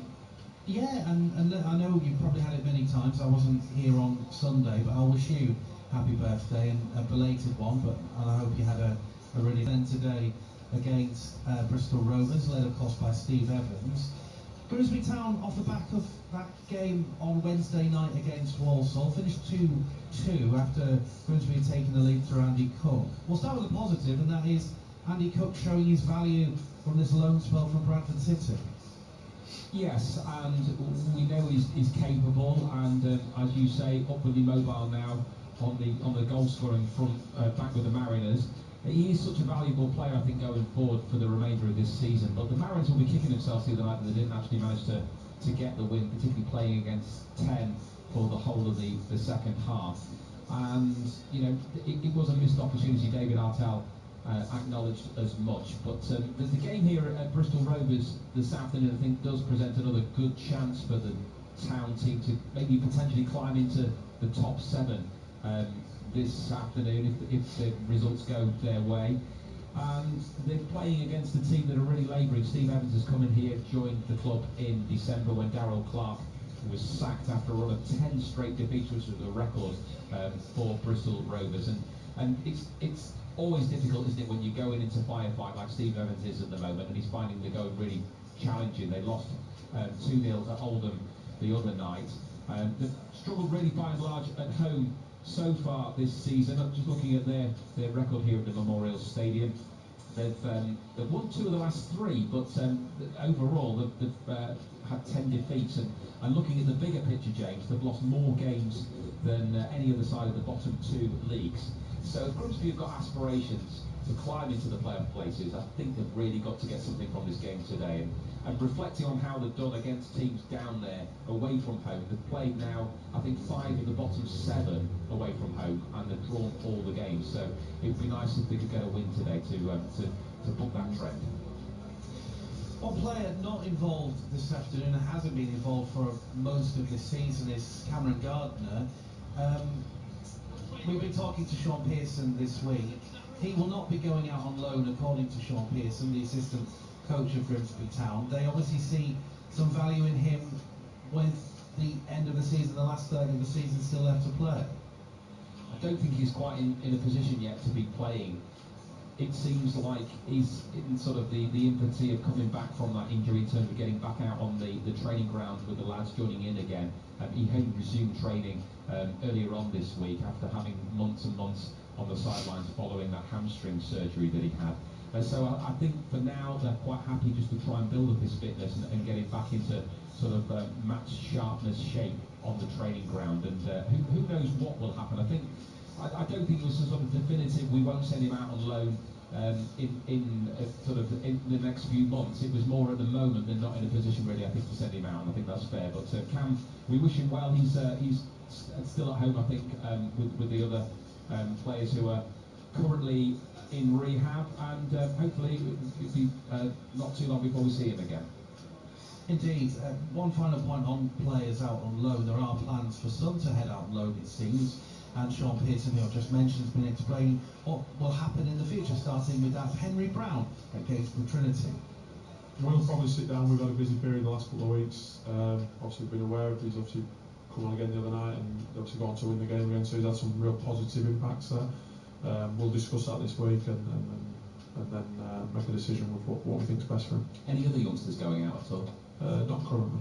Can you rule out a loan away for Cam to get some match minutes? Cam Gardner? Yeah. I don't think that'll be happening. No, I'm not going to say definitely, but I'd be surprised if that happened anytime soon.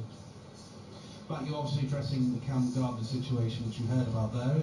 Are there any other players that Town might fancy sending out on loans? They've used the non-league scene quite to their advantage already this season. Henry Brown with Gainsborough, and Seb Orton previously at Grimsby Borough. Only those fringe players, James, I think, would be the ones that would be out on loan. Looking at the squad, it's fairly healthy coming into this game today. I would expect David Artell probably to shuffle the pack again, given the number of games that they've had recently. This will be their 5th in the last couple of weeks. So I wouldn't be surprised to see, maybe potentially a recall for Charles Vernon this afternoon, although Tyrell Sellers-Fleming really hasn't done a great deal wrong. He has other options too. George McEachran was on the bench the other night. Evan Corey, another one who's sort of been in and out of the team.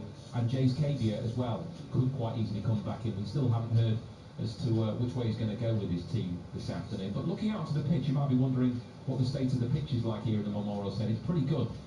There's a lot of grass on it, unlike Lumble Park. I know there's been a lot of rain in Cleethorpes, and that's affected things. There's been a lot of games, but it's not a slight on the ground staff. It's just the way things have gone over the course of the last few months. But here at the Memorial Stadium, it's in good nick, James. So we should have a good service for a good game of football. We've got Craig Disley with us this afternoon, former Town and Bristol Rovers midfielder.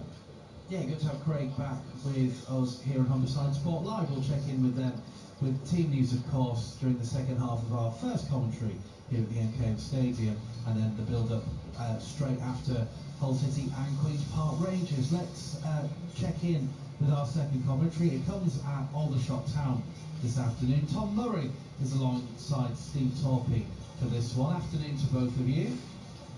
Hello. Afternoon, James. Afternoon, nice to welcome you back, Tom. Good to have you part of the commentary. And Steve, well done on that long trip to Aldershot. Interesting talking point for Andy Butler. He's been talking to us this week about how refereeing and his refereeing knowledge could create bonds with officials on match days, so he doesn't end up getting caution from the sidelines. Yeah, I suppose that's what it's all about, isn't it? Building up those relationships, you probably get a little bit more leeway if you do start to confront them and lose your head, so to speak. But yeah, it's building up those relationships, and as you know the referees, what they're like. Some are quite sugar happy with their cards, and some are kind of quite conservative with their cards. So you get to understand with these referees, and again, that's man management, I guess, as well. It's a bit of a strange one this afternoon because the referee in charge, it's his first season, and this is his highest level in the National League, 74 yellows in 16 games. So let's see how that relationship goes. Indeed, let's actually hear from Andy Butler about his close connections with referees.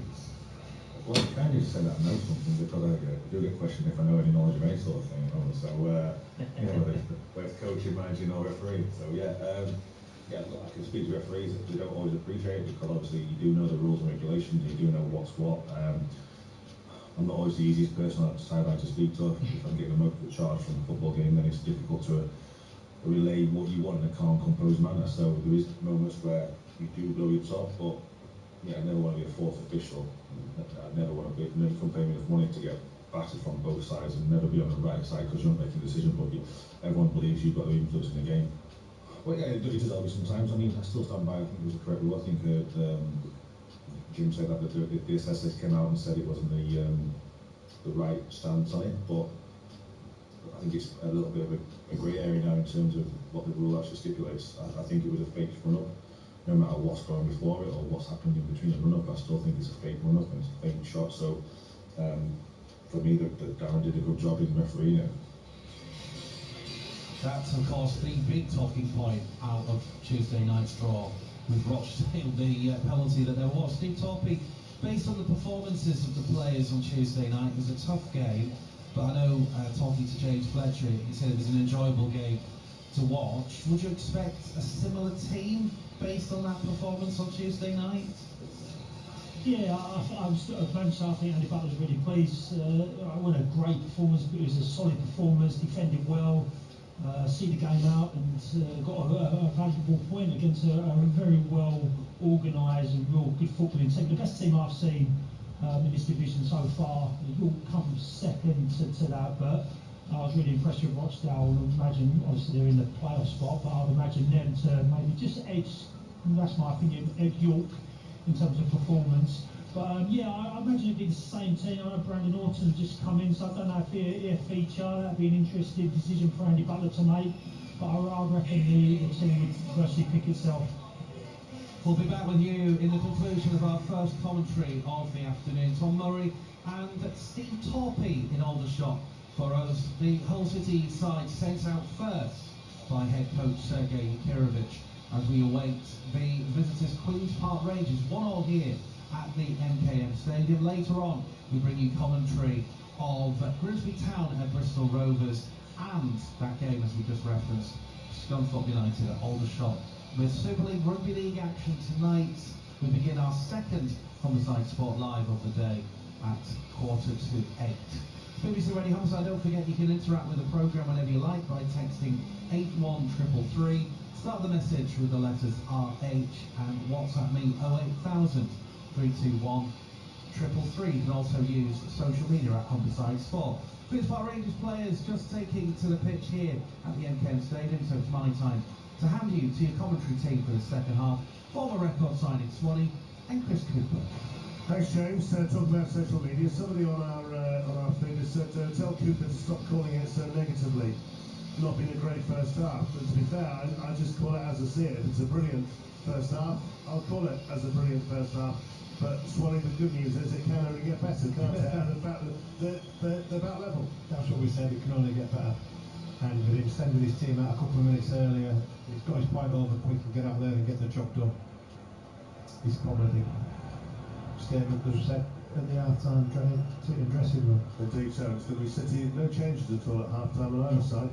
City going to get things underway, kicking from right to left, kicking towards the north stand in this second half. The ball immediately played back to Pandor to hit it long and go through the sides in just a moment. And the ball in the midfield area and played out wide to the left-hand side now for Liam Miller. Miller has got Giles on the outside of him, supporting him. Gets the ball into the middle, took a slight deflection as well. Might be a chance in here for a shot. Second chance for a shot. That's gone wide. It's deflected. It's going to be a corner. What a bright, brilliant start that is to the second half. That's exactly what we were hoping to see. Corner then on the right-hand side. Joe Gelhardt had got that equaliser just before half-time. Is going to be the one to take it. A lot of fans not made back into their seats yet for the start of the second half. Gelhardt then with the corner. Will be left-footed. He's got both arms raised to indicate where it's going to go. So run around inside the area and it comes towards the near post. Keeper punches it away. Where's it going to drop? It's not further away down the left-hand side by Queen's Park Rangers. Manston getting it forward into the path of Ryan Corey, almost, but thankfully coming across the cover was Louis Coyle. Helped out there as well by John Egan, and was more played back towards Panda, who sends it high up towards halfway. Collected there by Vale for Queen's Park Rangers. Plays it short to his left-hand side.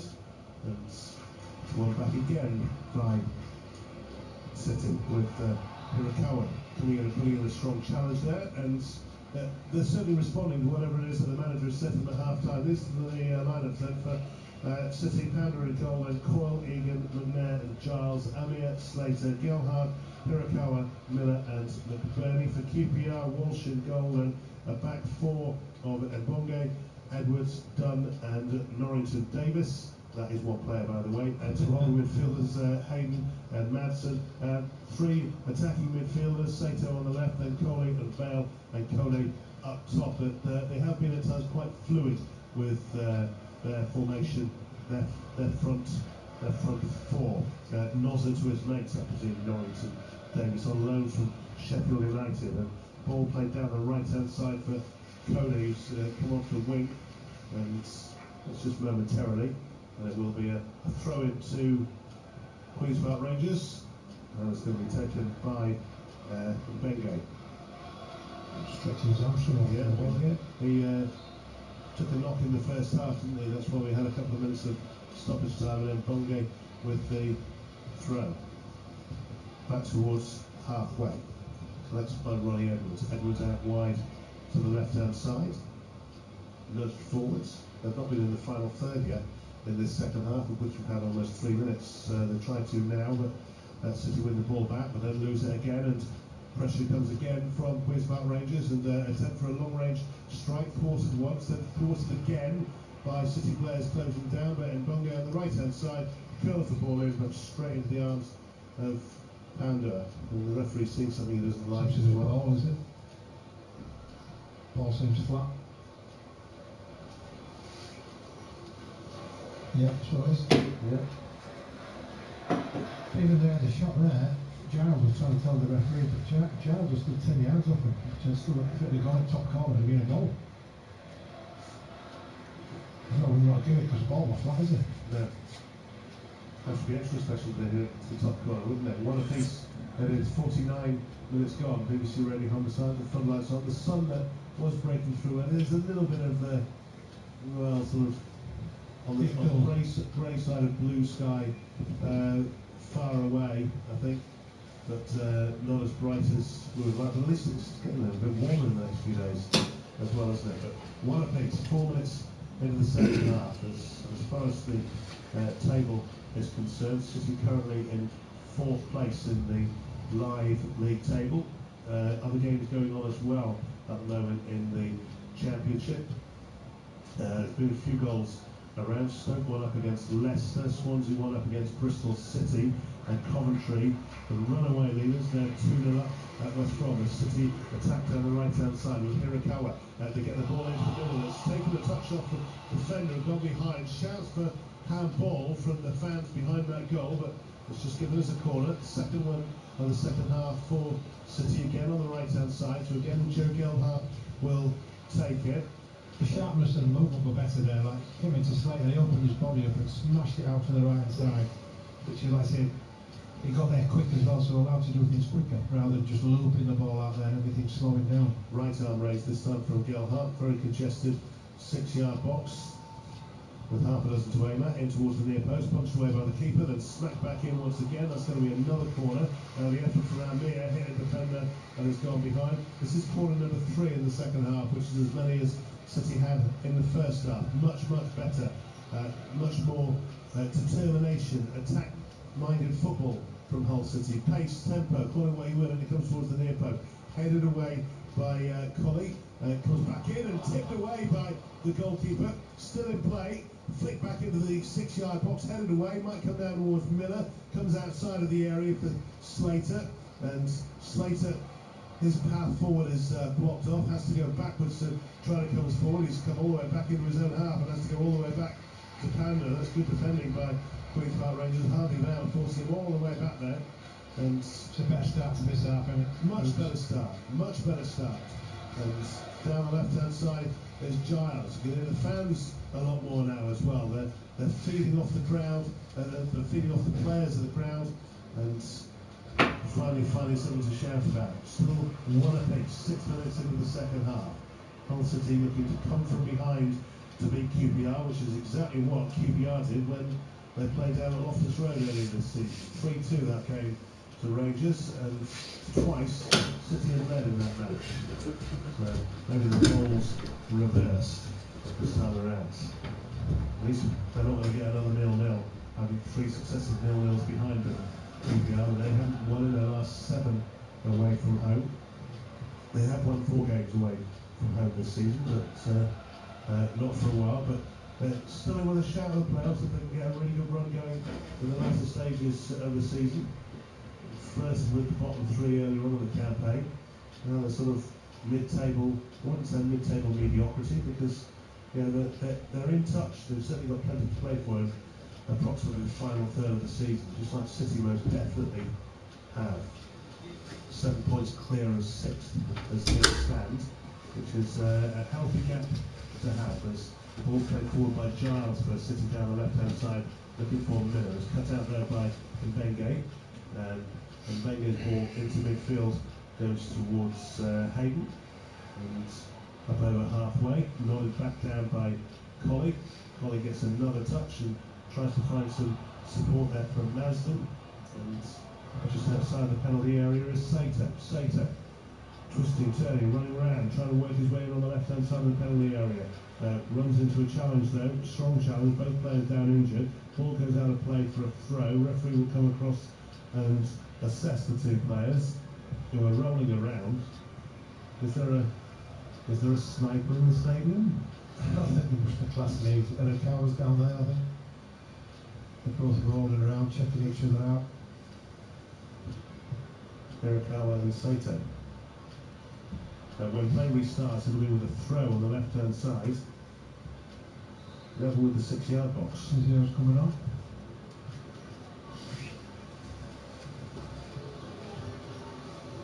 Well, yes, I don't think there was much in it, to be fair. I want just a collision. Just a collision. Leicester equalised at Stoke. 1 apiece there. Elsewhere in League One, Plymouth 3, Cardiff 2, Rotherham 1, Doncaster 0, Wycombe 1, Stevenage 1. And in League 2, Fleetwood 0, Barrow 2, Swindon 0, Crewe 2. So there was an open letter written by the Swindon captain this week to all the supporters about how they're determined to try to get promotion, etc., etc. They're 2-0 down at home to Crewe. I have to say it was a brilliantly worded letter, really articulated the whole situation. I'm sure it didn't have the stamp of an agent all over it at all, or a press officer. It's not worked anyway, is it? Not so far. Ian Holloway will not be happy. So, if you were Jukanovic, what would be going through your mind at the moment? Because he's clearly made a decision not to make a change at half-time. I think he'll be happy with that, because that's how they've come out. First 7 or 8 minutes, a lot brighter. Like I said, got ourselves in great positions, moving the ball a lot quicker. And like I say, we played in their half and that final third a lot more than we did in the first half. So I think it'll be the response he's had, he's got. He just needs to build on that now. But it took help with this breaking play with Carroll being down for 2 or 3 minutes. On loan from Bristol City, and we should be getting the team news from Grimsby Town in a moment or so. In fact, we can go there now. Bristol Rovers, the opposition against Grimsby Town. Good afternoon, Matt Dean. Afternoon, Chris. 14 changes from the side that drew 2-2 with Walsall on Wednesday. The players to drop out: Maldini Katsuri out of the squad completely. Also dropping out are Kessa David Tory, Tyrell Sellers-Fleming and Darragh Burns. Coming in, Sam Lavelle making his first start, having missed the last 4. Then there is George McEachran, Charles Burnham and James Cavey restored. Grimsby Town here at Bristol Rovers, underway from 3 on FM and Preview 713. Thank you very much. Our other 3 o'clock kick-off. We'll have team news after 2 o'clock is On the Shot against Scunthorpe United. And we've got Rugby League tonight as well. Hull FC away at Wigan. Good news is that Hirakawa has got to his feet, and he'll have to go off for substitution. I think the change is going to be made.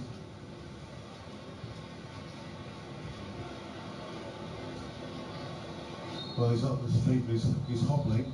City temporarily down to 10, and healing down, was it? Yeah. Change is about to be made. They want to make this change before the throw is taken, if they can. Kieran Dowell is coming on, and off goes Hirakawa. And with the injuries they've got at the moment, they really don't want any more today. Jacob out for a couple of months, Collier for a couple of weeks, and Jay hopefully back sooner rather than later, should be in full training next week. 1 or 2 others as well. So Kieran Dowell is on.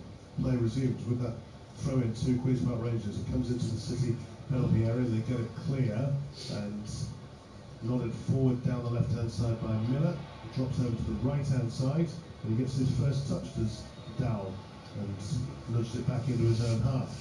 Slater to Coyle. Coyle right-hand side, just shy of halfway, back towards McNair.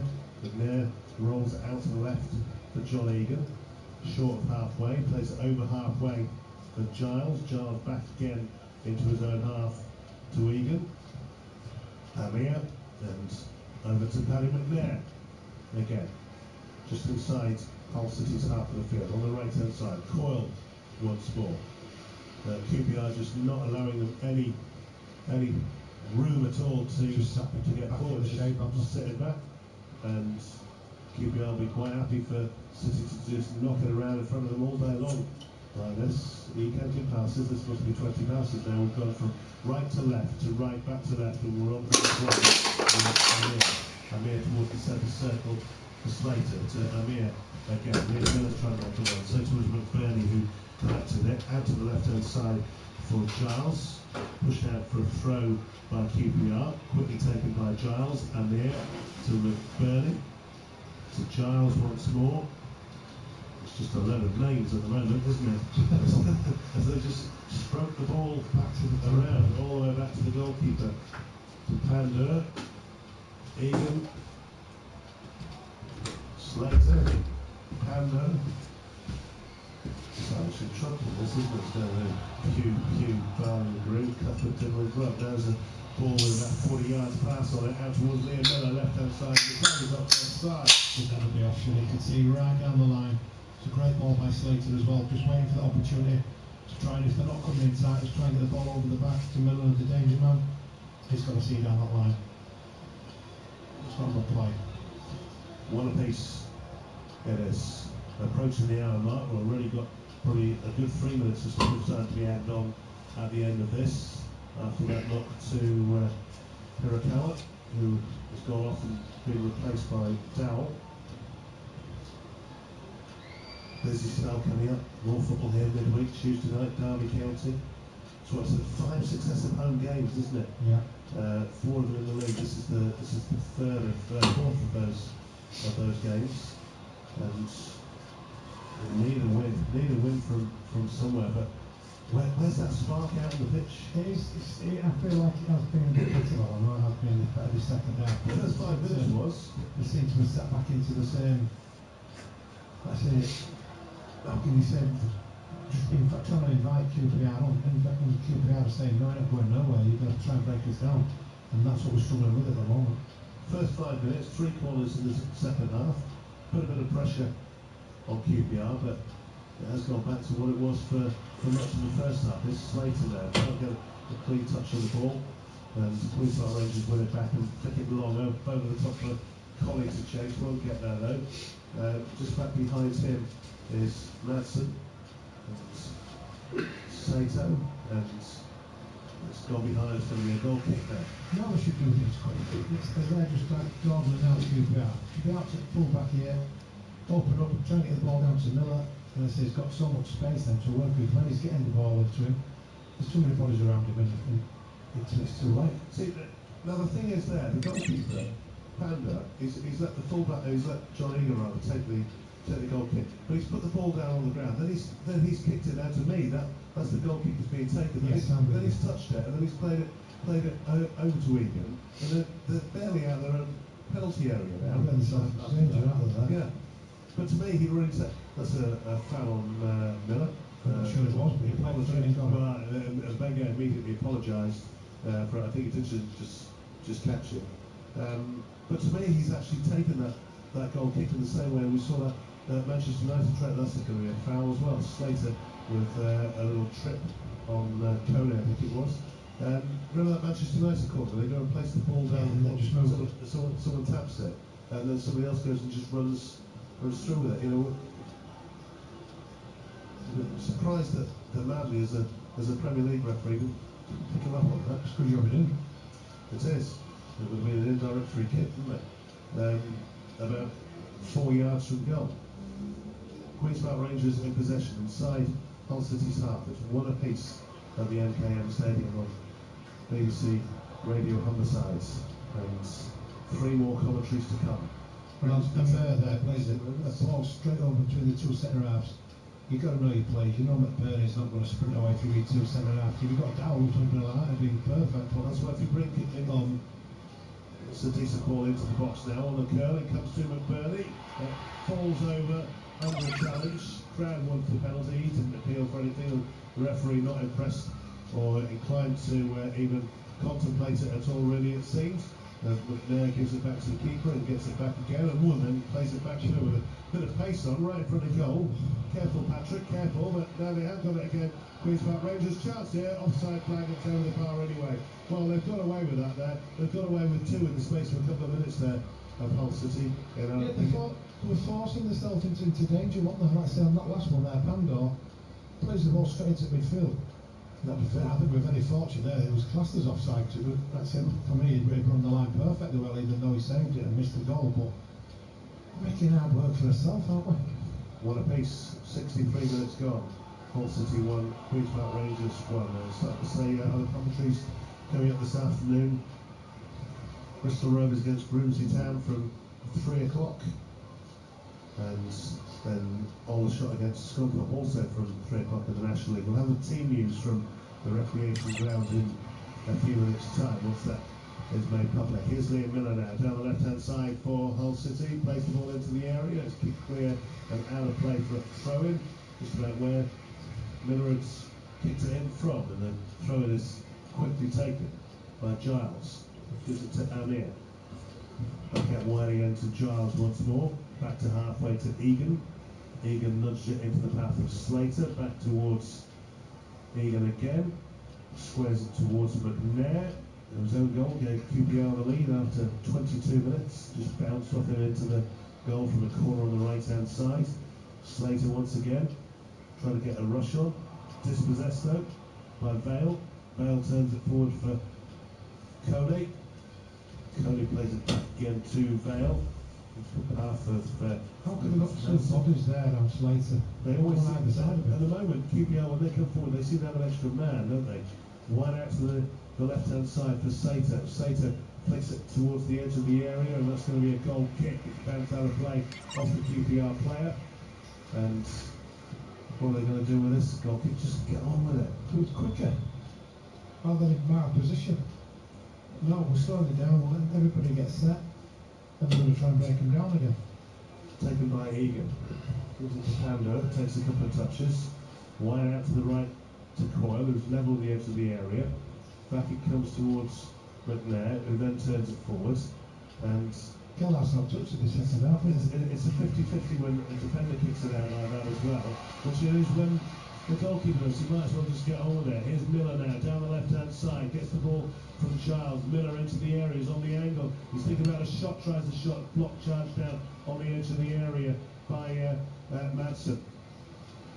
Comes out to Giles on the left-hand side. Here's Miller once again, forward, looking for Giles, won't get there, goes behind. Ideal was right execution, not so. Yeah, just an overplayed pass wanted by Miller. He saw Giles made a great running behind the back of the fullback. He had loads of space as well there, just like I said, later got the control of the ball, and didn't he, altogether there, just over it, and Giles was never going to get there. 1-1 it remains. Elsewhere in the Championship, quite a few early games, as is the way of things in this day and age, as QPR then trying to say with the goal kick. The goalkeeper is going to take it there now. Stoke 1, Leicester 1, Swansea 1, Bristol City now, Coventry 2 at West Brom. Waterloo still here. And Matt will keep you up to date with other scores during the course of the afternoon. No early kick-off in the Premier League today. There are a few at 4 at 3 at 3 o'clock. And then West Ham Bournemouth at 5:30 and Manchester City Newcastle at 8 o'clock tonight. Throw into Queen's Park Rangers on halfway. Hopefully it'll be taken today. Before it gets done. Well, the floodlights are already on, so it doesn't matter. Just keep going around, so take it whenever you want. Collie gets it out. Collie slips it into the area towards Kone. Chance again for Valley and Collie, and Collie puts it way over the bar. Angle shot, left-footed, always rising, always going high.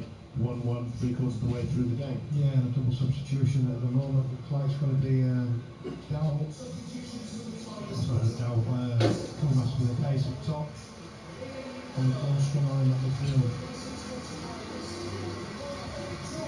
Well, Lundstrom is on in place of Miller. And the other change that's going to happen, Kumas is coming on. And it's Amir who's off. So it's a change of shape slightly as well, isn't it? Possibly, I think Lundstrom will probably sit into Amir role, probably push slightly higher up the field, so Lundstrom might be the one that just sits there rather than having two sitters. Or do you think Kumas will just play go up top alongside Ollie McBurney? Yeah. And you've got the pace then as well, haven't you? What a player his father was as well. Jason Kumas, very, very skillful player. I love watching him play. Amazing the number of sons of former players that there are. There seem to be a lot more around at the moment than there were maybe when you were a player or even 20 years ago. There's a lot more. Maybe it's the money they think. Dad, I want to earn the kind of money that you're on. Here come City now attacking down the left-hand side. Kumas has got the ball straight away. He's got pace, Dukes. He has got pace, and he's got a little bit of skill like his dad as well. And he wins the throw-in down on the left-hand corner flag. That's going to get the crowd going as well. And it does get the crowd going when you see some running up players as well and taking them on a little back heel like that. And he's got a throw-in, which is going to be taken by Ryan Giles, left-hand side. level with the edge of the penalty area. Throws it back into the midfield area for Lundstram. He finds Egan. McNair. Egan again. The QPR manager, Julian Stephans. It's been like a cat and a hot tin roof, hasn't he, all the way through the game so far. He's kicking and heading every ball. Yeah, he's almost on the field. He sees the ball run forward from City and go behind, and it's going to be a goal kick. 69 gone, 1-1. This is still a game to be won probably by both teams. Both managers will be thinking that their manager probably would be more happy to just get the point. But situation where if we need to be going for the 3 points, if we're going to get promoted, I mean the top 3 in top 6 I should say, these are games we need to win. You should look back on this the season thinking where it's got away from you. Well, you know, maybe even QPR will be thinking that Hull are within their sights, even though they're 10 points adrift of them at the moment. As far as the playoffs are concerned, as QPR come forward, look at the table in a minute. QPR on the attack down the left-hand side with Colley on the edge of the area, waiting for the ball to come forward to him. But at the moment, it's out with Vale on the left flank, and the Japanese winger Sato comes back towards the halfway line for Dunn, out to the right, and we'll head off to get the Scunthorpe United team news in a moment. Let's just wait to see what happens with this Queen's Park Rangers attack as they come forward down the right hand side with Vale again, left-footed ball over towards the far side of the penalty area. It's knocked down and out of play for a throw in to QPR, right down by the corner flag. And looking forward to take it is Norrington Davis, on loan from Sheffield United. You can hear a few of the QPR fans singing "Come on you R's" on the left-hand side. Well, our left-hand side. I said it was a few. Throw-in is taken, it comes into the area, it's half cleared away, and City have the ball, that's going to go dead, that's going to go behind for a goal kick. Right, let's head off to the recreation ground then and find out the team news for Scunthorpe United, where Aldershot Town this afternoon. Thank you. One change for Scunthorpe. Brandon Horton is back in the side for Tyler Denton, who drops to the bench. No Joey Dawson in the squad. He's gone on loan to Buxton. Aldershot were unbeaten in 5. Scunny looking for a first win in 4. Commentary from myself and Torps on DAB and sounds from 3. Thank you very much. And we also have Bristol Rovers against Grimsby Town from 3 o'clock here at the MKM Stadium. It was about a 12:35 kick-off in the end. It's still 1-1 as the ball comes in from the right. And diving for it was Rowan Coley, but he couldn't quite get a touch on it. Had he done so, I think that would have been 2-1 QPR. It's gone behind, it's going to be a goal kick. Yeah, I think you were like me as well, Coops, even though they all missed it. I'm thinking, where's that ball going to finish? Because the keeper had stood still, not knowing that if he was waiting to a reaction on it, and as soon as it's bounced, it's gone back probably a yard to the left post, and we both looking, thinking, is that going to sneak in? We've seen it before, haven't we, sneaking in there where no one's touched it. Indeed so. It remains 1 apiece. We're inside the final 20 minutes at the MKM Stadium. 1 apiece. Is there a winner out there to be found? If so, from who? And City in possession, but inside their own half. I think it's been better in this second half. It started very promising. That is offside, is it? No, it's not. It's played into the middle by City. It looks offside, didn't it? It did look offside. It's cleared away up towards halfway, and going for it is Lundstram, who came on a few moments ago as a sub. He's got it there, flicked it into the middle as well. Might be an opportunity there. Kumas is out on the left-hand side now. He couldn't get there. It's played back by John Egan and Lundstram. Back to the goalkeeper. Oh, that's a little bit careless. Slater trying to get to it. Very careless, and QPR have got it back again just outside the City penalty area. Might be an opportunity here. That was well, he jumped right over the leg of the defender there, but he's got a free kick out of it. I think it's going to be a yellow card as well. And well, I put him in the book there, are you? Well, I thought he was going to put him in the book. I'm sure he's got the yellow card in his hand. He has, and there is a yellow card for Paddy McNair. It's in danger again. We're bringing trouble on ourselves there, weren't we? There's 3-4 passes there that were all hospital balls, really, all challenges that we could get injured in. I'm looking there thinking the last one there, just around the edge, he had to go for the contact with it, try and bring him down. He was but it's left them a great opportunity on the D, on the right hand side of the D here. Well, they've had other opportunities from this kind of position, haven't they? And they put them over the bar. What are they going to do with this one? Two of them discussing it. Also now coming across to joining the conflab is Bengway, and he's now left it. So they do have options here. Just to the right of the D, there is a, what is that, 5-man wall that City have got. Worst trainer of the week as well as the draft excluder. So lining up to take this then. Vale with his left foot, is it going to be? It's a right-footed effort and it's palmed away by Panda.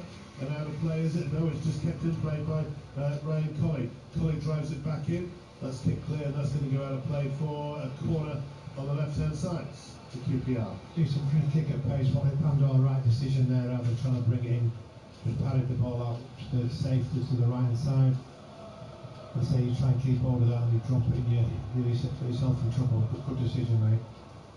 Corner, left-hand side, corner out it goes. Going to be quite a bit of stoppage time, I would imagine, to be added on. QPR did look like they were going to make a change a moment ago. Their subs have gone and sat back down again now, as they're on the attack with this corner on the left-hand side. Floated in right-footed, and it's gone out over the heads of everybody, apart from one City defender got a touch on it, and it's out of play for another corner, this time on the right-hand side. And Harvey Vale will come over to take this one, and it was from his corner in the first half that QPR took the lead. Right arm raised and going to run around the side of the area. Poor corner, kicked away from the edge of the 6-yard box by City, and spread all the way back to the goalkeeper Joe Walsh. And Walsh, diagonal ball over the left-hand side, looking for Colley. Drops back towards halfway, turned forward by Madsen again. Gets a second touch on it as well. There's the Queen's Park Rangers player back into his own half though for Mbenge, and Mbenge back to the goalkeeper. 14 minutes plus stoppage time to go. One apiece. Is there a winner out there, Peter Swan? I think there is, yeah. If you can get another 5% from our lads. There's been a few games this season where we've seen late ones, and down the right-hand side, QPR try to attack. They've got a throw in as well.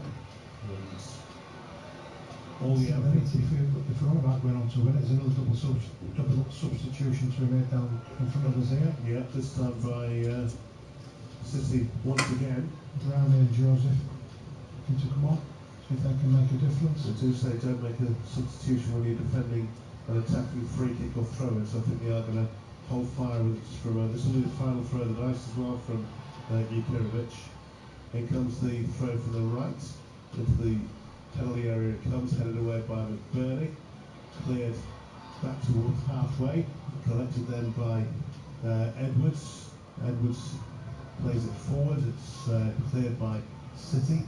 Edwards has it again inside his own half, gives it back to his goalkeeper Joe Walsh, who's on his D, left-footed, sends the ball forward straight down the middle, and a clash there between a couple of players. It's a free kick to Hull City, and now the opportunity for the substitutions to be made.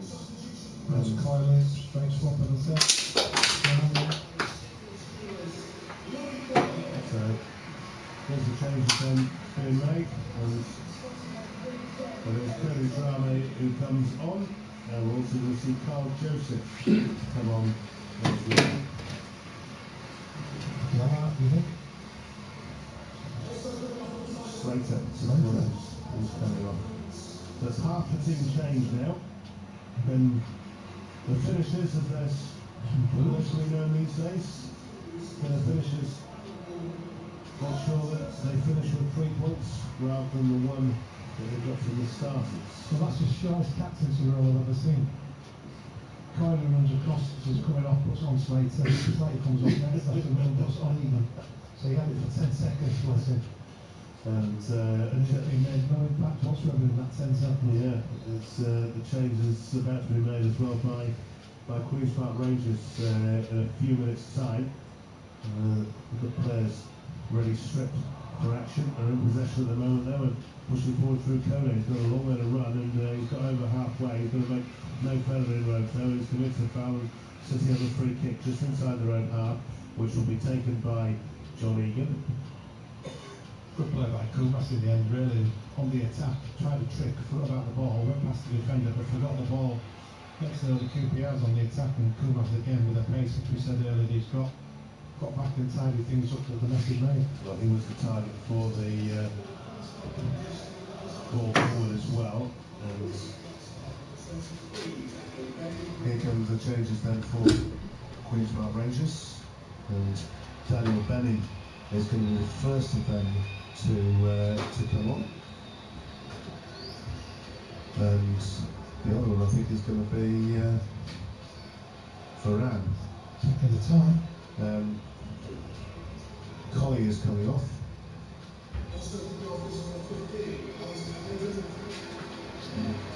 And Varane is the second one to come on. Well, at least it's disappointing to see someone with such a distinctive hairstyle with trying to pass from 150 yards away. Collie has gone off. The ball, but at least the ball lands.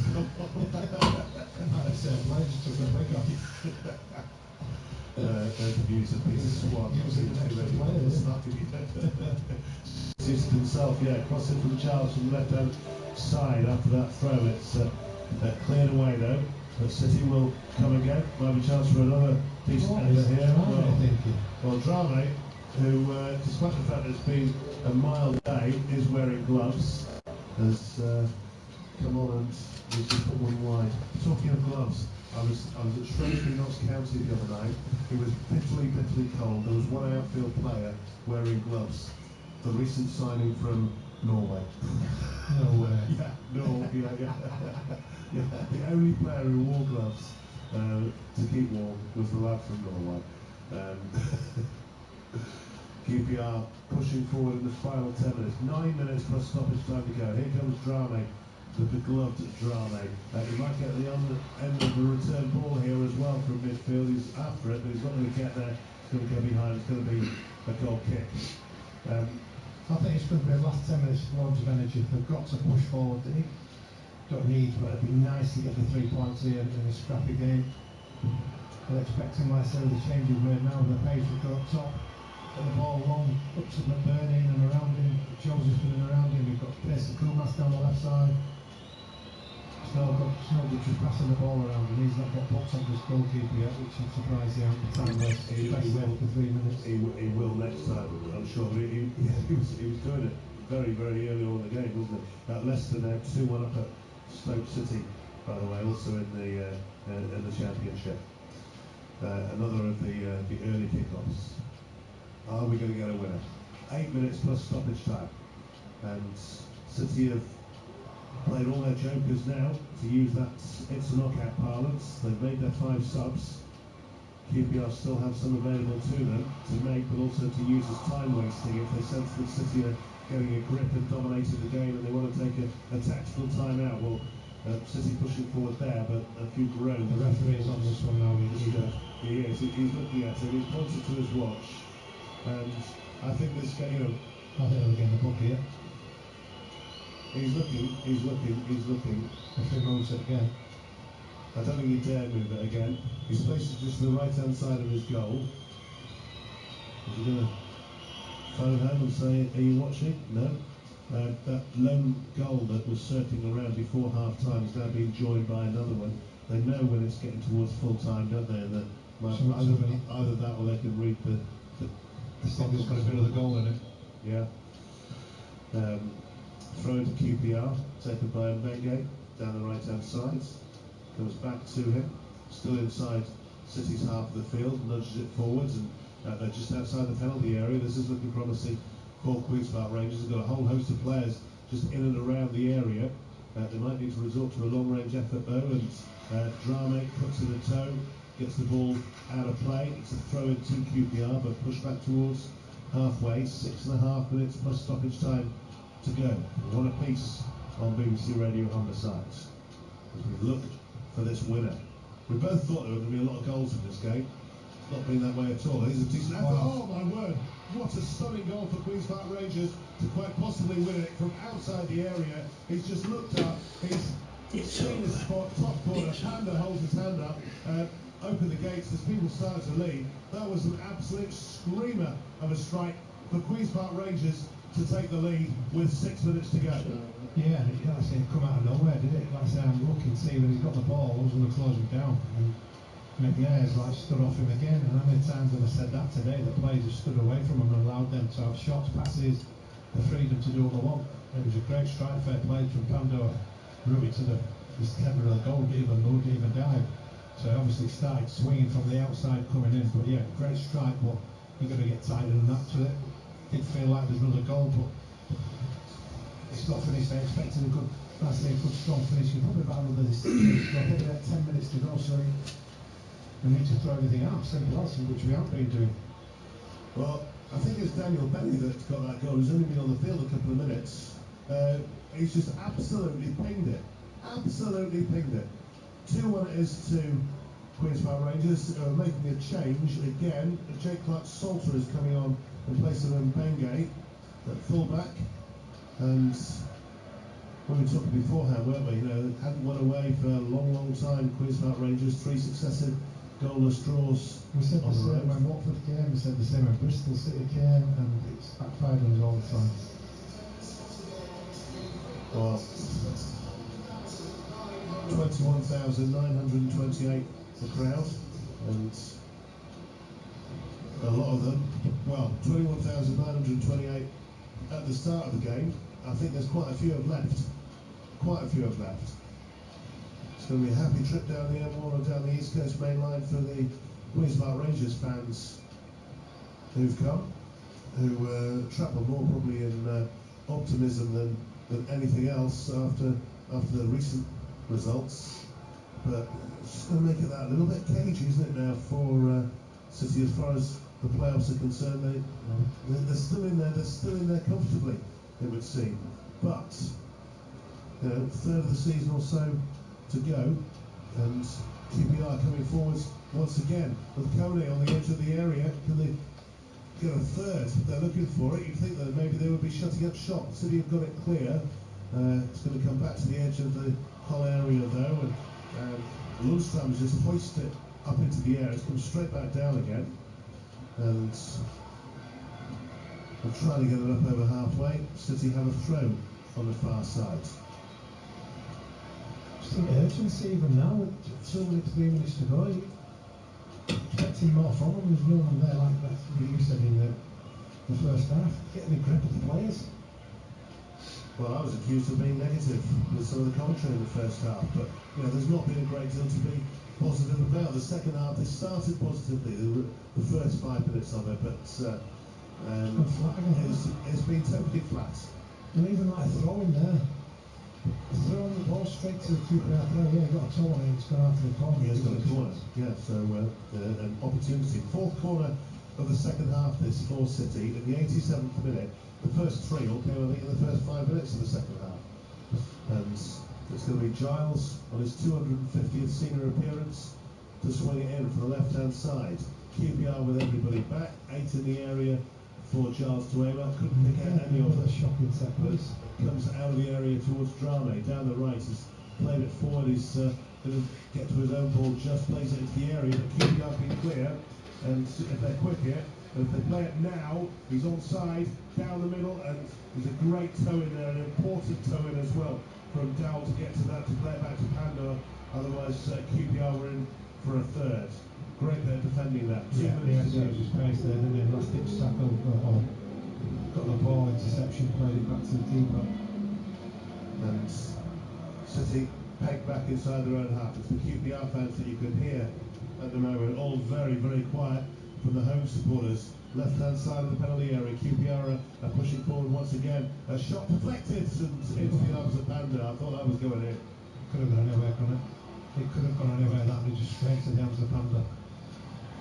James Hogarth back on air as soon as the game finishes. He's just been checking the list of words which he's not allowed to use to describe this game without getting into trouble with the BBC and Ofcom. Because there's a few that he'd like to use, trust me. 2-1, Queen's Park Rangers lead.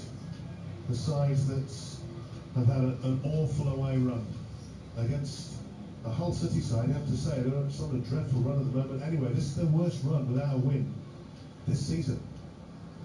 Because 4 without a win all season. The worst run actually since the run of no winning 13 ended back in December 2024. And do you know who it was that they've beaten in the previous game before that run? QPR. Before that run at 13. They've got worse since the first played them as well. It'll be QPR's league double over City. Their first since 1969-1970 season. And it might get worse as well as Sato comes forward, runs into a bit of trouble there. City can get it clear. We're in the final minute at the MKM Stadium on BBC Radio. 6 minutes as well, mate. 6, 7, maybe even 8, because there's been some significant stoppages, plus there'll be further stoppages whenever the QPR goalkeeper Joe Walsh gets the ball. City took a quick free kick. The ball's ended up in the net, but the referee said no, because I've blown the whistle, and you've got to wait for the whistle. You've got to wait for the QPR players to get back into position for that free kick, and Jukirovic isn't happy. I think he should be, though, less happy with his players over this afternoon than he should be with the referee there. Yeah, me too. Disappointed with his players. Giles on the left-hand side gets it from the free kick, floats it in straight into the arms of the goalkeeper. Right, how long does he take? We're on 90 minutes and 2 seconds. 8 minutes of stoppage time, and he's taken an extra 6 seconds there. 8 minutes, the PA announcer shout, just to make it clear to the players, I think, as well. 8 minutes. All right, you've got time to get an equaliser and a winner in this time. It took 80 odd, 90 odd minutes just to get the one. And the ball's gone out of play for a throw, and it's going to be a City throw on their right-hand side, inside their own half. We did kick off late. We were 7 minutes kicking off late at the start of the game, as City have the ball, but inside their own half. Where's that urgency? Get it forward. Get it forward. You know, who's looking for it? Who wants it? Lundstrom's got the ball 5 yards outside. Oh, they've lost it. They've lost it. There's a chance here. Kone! Oh, he's just flicked it straight into the arms of the goalkeeper, Panda. Got away with that. He tried the outfield equivalent of Panenka, didn't he? He just tried to flick it over him, but it just went straight into his arms. That would have been game, set and match and start the Carmichael if that had gone in. But they're coming again at Queen's Park Rangers, and they could easily catch. He's offside there. He was offside. Here. He's onside. Kone with a shot blocked by the goalkeeper. It's going to come out for another player. Oh, couldn't get the shot in then. Well, he could have had 2 goals in the last minute. The first chance, he slightly past the keeper, past Bandol. We've given it away more than one occasion there, and it's like one-on-one with the keeper, 6 yards outside him or in front of him, and he tried dinking it over the top of him, being clever. If City get a draw out of this, they've got Panda to thank for it. And comes across from the left-hand side from Giles, cleared away, throw in down by the corner flag. He's going to take it himself, throws it quickly to get things going again, and he finds Egan. Egan lofts it into the box, headed away by QPR once again. Thumped forward again by McNair, out to Giles on the left-hand side. Can he curl it into the area? He's got it into the box. An outstretched QPR leg gets it clear. Giles then pulls down Vale, and that's going to be a... Look at the reaction now, how slow are we to get back in position? They're absolutely shattered. Look at them. Everybody's heads down, shoulders down. It's got 6 minutes left, should be buzzing. And QPR, like I say, half of them have just come on. QPR are going to make another change as well. They're going to bring on Kieran Morgan in a moment. Well, they're going to celebrate this like they've won promotion, aren't they? The player going off is Kota Sato, the Japanese left winger. He's had a decent game, gets good reception from the travelling supporters as well, and gradually making his way off the field. We've still got a minimum of 5 minutes to go in the stoppage time. And QPR needs an equaliser. They need some magic, they need some inspiration, they need something from somewhere, anywhere from somewhere. Joe Walsh kicks the ball downfield, looking towards Kone. City gets it, Giles, upfield it goes. And again, it's one of these teams that it's not as if they will beat us QPR. Not at all, no. But you know what, they haven't had to be. we've seen it in a number of games, even the Swansea game a few weeks ago, which they won. They were hanging on throughout the second half in that, and they had a 2-0 lead. So they need something, and we're not the manager. We don't know what it is they need to get this inspiration to get the show back on the road. But at the moment, they've got the insurance policy of those points gap to 7th place. But the longer they keep playing like this, that gap is going to dwindle and dwindle and dwindle. 4 minutes to go. There's confidence it's going to go more than not, isn't it? With the belief. Down the right-hand side they come, but they're going backwards. Oh, there's a chance on here maybe for Koenig, because the ball has come back towards him. He's just on the edge of the area. Is he going to go all alone? He is, and he's put it in the bottom right-hand corner, and that is 3-1 to Queen's Park Rangers, and that is time for the Hull City fans to stand up, start to walk out the ground, and the QPR fans are going mad over the far corner. They can't believe that after 3 successive goalless draws away from home, they've not just scored once, but twice, but 3 times, and they're going to head back down to West London with 3 points as well. And you have to say, they've deserved it, but they've not really had to work for them. Not at all, no. Like I say, we've had it easy. They've had 2 chances just before that, which they should have put the game to bed, and they're just waiting for another opportunity. Mix up down that right side. Again, with no urgency to get our ball forward, never mind. I say get the clearance, but too open and fair play. They've had casual on this occasion and slid it past them. Like I say, they deserve it, to be fair, even though there's still 3 minutes to go, which obviously is all over now. Well, we'll get a reaction later. We might not hear that until after 5 o'clock on BBC Radio Humberside Sport this afternoon. There might be some inquests into this, but there just hasn't been that drive, desire. What's happened in the last few months or last few weeks for it to go like this? When they were flying, they were winning home and away every week, and they're playing average teams, and they're getting well and truly turned over by them. I know, it's something the manager's going to have to look at, isn't it? Like you said earlier, they've got that safety valve with their again, another loose pass there, giving the ball away from trying to force it rather than playing the ball through the middles and things like that. No, there's been no support whatsoever. Well, there's still a couple of minutes to go, but the game is that even if they get one now, they're not going to switch. It's going to be them again, because they're on the break again here. Pushing forward, but the ball goes through to Pandor, and straightforward for him to get things going again, but hit long up over halfway, comes into the area. Here's Kumas trying to pull it back to the edge of the 6-yard area, couldn't pick out the Tiger though, and it's not so much as Tiger burning bright, but Tiger being very, very dim, and the dimmer switch firmly turned on today, to the left, not to the right. Hit forward again, it's in hope rather than anything else though, as Giles knocks it short. We're into the final minute of the minimum 8 minutes that have been added on, and still coming forward, they're still inside the area. And an opportunity, half an opportunity maybe for Joseph. Hardly touched the ball since it's come on. It's in the area now. Chance here, and it's blocked by the goalkeeper. Straight into the midriff of the goalkeeper, and corner on the left-hand side for Hull City. 30-odd seconds to go, and Giles to take the corner. He's got plenty forward there. QPR have got everybody back. It's flicked into the area. It's cleared away. It comes out again towards Drame. Over to Giles on the left-hand side, and Drame again. Well, that's the 8 minutes just about up. Lundstram wide to the right, and free kick. It's given to... No, it's not. No, it's not. I thought it was. I thought he was back in there, but QPR pushing forward again. They might go and get a fourth here. If they play the pass right, they will do. And they're in, just on the edge of the area. Oh, they didn't... Obviously not boxed in for that. Well, he'd have touched the ball. How does Giles got away with that? Should have been a free kick as well, shouldn't it? But I think the referee's about to... He said he touched the ball. Blow up. Yes, that he touched the ball. I didn't think he did. We're a long way from it.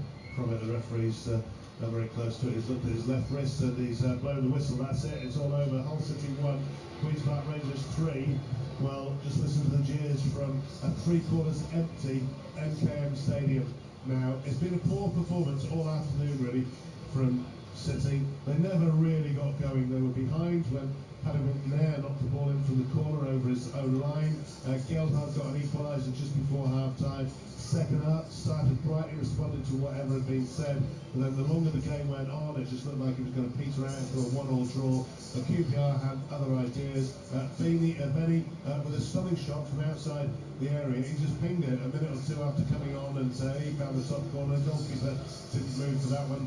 And then there were 3 or 4 other opportunities trying to walk it in when Hull City were careless, gifting the ball to them inside the penalty area. And then in stoppage time, Kone did get the third to wrap things up. They can't have any complaints about this whatsoever. They have got that insurance policy of the points gap towards 7th spot, but it's a worrying run, 4 games without a win. It's the worst run of the season, and somehow they've got to find a way to get out of it, starting with Derby County on Tuesday night. But a miserable afternoon for Hull City. We saw a fantastic performance here on Thursday night by Hull Kingston Rovers to win the World Cup Challenge, but it's been as flat as the proverbial pancake that's fallen flat on the floor for the Tigers this afternoon. Hull City 1, Queen's Park Rangers 3. Well, we seem to look after teams that's on bad drums, don't we? We had it with Bristol City and Watford earlier in the season, and we always thought it would be a great time to play QPR, a team that's not won away in 7, but you look at the performance levels of that, the only positive thing that come out today is that big the point difference that we have. We've got ourselves in that situation where we're sitting in the league. But apart from that, there's a lot of things that need to be changed. Like the urgency, the quality of the team. Even like say when you get beaten, you're looking for someone to get a grip of the game. But like your captain, your leader, come on. You can't see that throughout the team. They're just 90 players at the moment. I'm not saying we're a bad team, because we won't be in the position we are in the league if we're a bad team. But for you to move forward and push on, you've got to have that hunger and desire and believe in yourself at times when things might not be the best game, but there's still a game. We've got to go and try and win somehow. There's different ways of winning games, and that'd have been a scrappy way of winning it. And look at the QPR, that was a scrappy way of winning the game. Like saying that Kone could have a hat-trick in the last 5 minutes in injury time, to be fair. And they've battled and gone at it. The opportunities have come, not took all of them, but it's a good job really. It could have been a lot worse than what it was, but yeah, the manager needs to seriously have a look at it and have a chat with individuals thinking, look, the big players now are starting to go missing, like your Geldhards and your Burnies, that they're the players that you struck with and they've got your goals, but it's worrying to say where we are in the league, to thinking, if you turn up as a neutral and you're thinking, are any of these in the top 6, you'd say no chance, mid-table team. So yeah, you can, some might say you punch above the weight, but we've got there for a reason, and we need to get back to that as soon as possible. Well, I was accused at half-time of being negative. I couldn't find much to be positive about in the second half, bar the first 5 minutes of it. And James Hogarth was right, and that's an absolute shocker of a performance, and a shocker of a result as well, and a massive wake-up call. Hull City 1, Queen's Park Rangers 3. Thank you, Chris. More reaction to come from Swanee in the next few moments. You can have yours say between now and kick-off at 3 o'clock.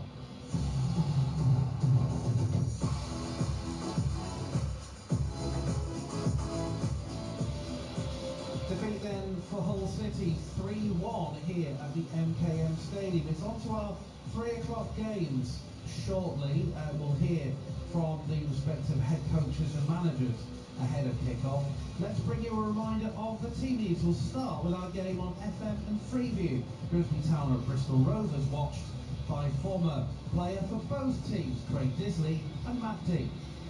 4 changes, James, from the side that drew 2-2 with Walsall on Wednesday. Katsuri drops out of the matchday squad completely, whilst Tory, Sellers, Fleming and Burns drop to the bench. Coming in for his first start since the 2-2 draw with MK Dons at the end of last month, Lavelle, and he's joined in the matchday squad coming in today. McEachran, Burnham and top scorer Cavia. So the Mariners with Jackson Smith in goal. A back four of Rogers, Lavelle, McJanet and Staunton. McEachran the holding midfielder. Then Cavia, Green, Walker and Burnham across midfield, and Cook leading the line of attack for the Mariners this afternoon. On the bench, there is a goalkeeper, Seb Orton. He's joined by Evan Corey, Justin Amalasaw, Gayson David Torrey, Dara Burns, Tyrell Warren and Tyrell Sellers-Fleming. Grimsby Town here at Bristol Rovers, your FM and preview match. And as for Scunthorpe United, they've made the trip to Aldershot in the National League. This one on digital and on BBC Sounds. Steve Torpy's made that journey, and he's joined in commentary by Tom Murray. And it's one change for Scunthorpe as Brandon Horton comes back into the side for Tyler Denton, who drops to the bench. No Joey Dawson at all in the matchday squad. He's gone on loan to Buxton. So that starting 11 for Scunny is Rory Mahadi in goal, Ross Barrows, Andrew Boyce, Will Evans and Brandon Horton across the back four. Rowley, Beeston and Westbrook in the middle with Roberts, Whitehall and Ewing up top. On the bench, Lewis Jones, it is Ubazulu, Doach, Starbuck, Hurst, Smith and Denton. This game live on DAB and Sounds from 3 o'clock. Getting you closer to your club. BBC Radio Humberside Sports. City fans, ahead of kick-off at 3 o'clock, let's hear it from you. This one says, terrible performance, embarrassing. This text from someone else says, we played alright to start with. First half we played fairly well, second half absolutely shocking. You want to go up, you've got to do better, not an impressive game. Disappointing City as always, with a lower half side in the table. Same old, and Paddy McNair not up to it. You can text 81333, start the message with the letters RH. You can WhatsApp 08000 321 333. Chris Cooper will speak to the head coach Sergei Kirovich. We'll hear that at half time in our 2-3 o'clock games, and then from the full time we'll hopefully hear from a player as well. Let's talk to Swanee about this. Swanee, can you put your finger on why it was so flat? If I could, that's the problem with the manager. That's the manager's job to look at thinking what could be done better. But you look to your big players when things aren't going to plan, like say your Coylers, your McBurneys, your Millers, Gellarts. Gellart and Miller, the match winners, you could see they had that bit of spark, and they have got that bit of spark. They're our main players. So for me, you just keep feeding them, and thinking it's a game where we're struggling, so it's going to be some individual brilliance that's going to get you the goal. Eventually, say Gellart get the goal, not brilliant, but be in the right place at the right time to poke it home. But like saying, there's different ways of winning games, and today one of them, let's say, too many sloppy passes, giving the ball away. I look at the urgency and like your leaders out there thinking, where are you when we need you? This is it. When things, it's not as though we're in a relegation fight, we're in the top 6. And like saying, we need to get the fans on the edge of the seats and the excitement in there, but the fans are sitting there thinking, how can we get excited about what we're watching? We understand that how quiet it is, because they're thinking, how come we're in the top 6 and we play like this against a team like a Watford and the Bristol Cities that come here in bad form and still manage to go in, pinch 3 points off you and to take it off you. So the manager, when he can't be happy, like saying, to kick up the backside, especially after the break about, and he's thinking like there's big 15 games coming up now towards the end of the season, win 10 of them, we're in the playoffs. Now it's a different chat that he's going to have with them. Just probably sit down individuals, go through them, analyse the games, what they've got to do better and what they were doing at the time when we were playing well. But for me, everything's like slow paced, and you think everything seems to be brighter and sharper. Even when we get the goal kicks, we're taking forever to get the ball out. We're going back, probably 6-12 months with possession side of it, where when the manager came in, he likes to get the ball forward as quick as he can, and you get behind the space and play high up the field, pick up the second balls, high pressing. Today everything just seemed lethargic. Like saying that at one point, I said to you there, you look around, there's 10 of the players walking back towards the goal with the shoulders down, heads down, thinking, come on, where are we? We've got to go behind here, we've got a chance to get back in it, but something the manager needs to, like I say, have a chat with them, because it come out the second half and looked slightly brighter, but that still fell back into the rut of what like in the first half. Swanee, enjoy your weekend. It's hard after that, isn't it? I think many City fans will feel very flat. They're about to. Feel disappointed as well, to be fair. Yeah, missed opportunity. Massive missed opportunity. Swanee, we'll see you on Tuesday night. Mike White returns for commentary on Tuesday. Swanee alongside of him for the final of this series of 5 home games for the Tigers, and it suddenly ramps up the pressure on City when Derby play the Tigers play City on Tuesday night. We'll have full commentary of that game.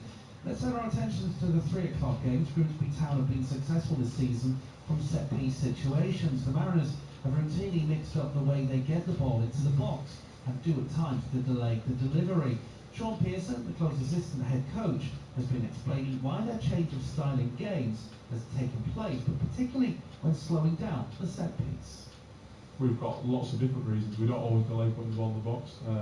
I think one thing we've been really pleased with is our returning goals from corners this season. If you go across the league Cup, FA Cup, I think we're one of only 4 teams in the league, so I might be corrected on that, to be in double figures from goals from corners. We have different ways, different areas we try and exploit. What I would say is, obviously, look at the game the other night against Walsall. We play short a couple of times. It means an extra body comes out. We then deliver. So Andy Cook's second goal, we deliver in the box. We know Jamie Walker ends up free on the edge of the box because of the fact we play short. It takes that extra body out. The ball comes out to him, he has a shot, comes back to him, he ends up shooting again, and obviously Cookie deflects it in. So there's different reasons at different times against different opposition. We have a couple of principles that we try to implement specifically. We think we are due a couple more goals. A lot of the data suggests that we are creating lots of chances from corners, and there's probably a couple more goals to come, so fingers crossed that's the case. You've played 5 of the current bottom 7 away from home, Sean, so far, and drawn each match. Do you need to step it up a little bit against teams down there when you're on your travels? I think, again, just taking each game on its own merit and try and give the best performance. Hopefully we can go there and get 3 points. For example, I'm thinking about 10 games Newport away. We were much better team first half, and if we perform as well as that, and we're as dominant as that, the chances are you give yourself a good chance of winning. Barrow away, obviously we were the dominant team. So I think it's more a case of making sure we produce performances where we feel we're on top in the game, and then making sure we're ruthless with our chances when we are in them spells in games. They've lost 9 of the last 11 at home. How can you play on that? No different to any team that's maybe struggling at home like that. If we can manage to get ourselves in front, without a doubt, that'll obviously the frustration within their ground maybe then comes to the fore. So that's a challenge for us. But I think the most important bit is that we go there, we try and start the game in a positive manner, get ourselves on the front foot. That's no different if we were playing a team that had won 10 out of 10 at home, So I think it's just a case of getting on the front foot, and if us getting in front or us being the better team, so to speak, adds to the effect of frustration in their ground, then that can only help us. And you lost them, didn't you, in August, 1-0. What can you learn from that?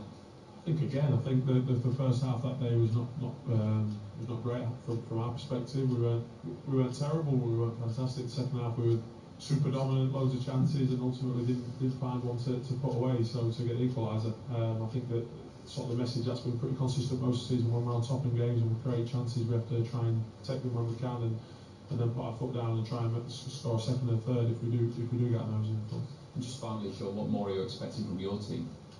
We've been pretty pleased, I think, in the main across the season as a whole. Obviously, there's been ups and downs without a doubt, but even in the one of the games where we didn't win for a little while, we were pretty pleased with our performances in general. There was a couple of poor ones in there, but in general, and no different to now. We feel we're getting the rewards in terms of our recent run, because we've been consistent in that sense, and we just ask players to keep going, keep driving, keep trying to get better, keep trying to improve performance upon performance, and we think that gives us the best chance.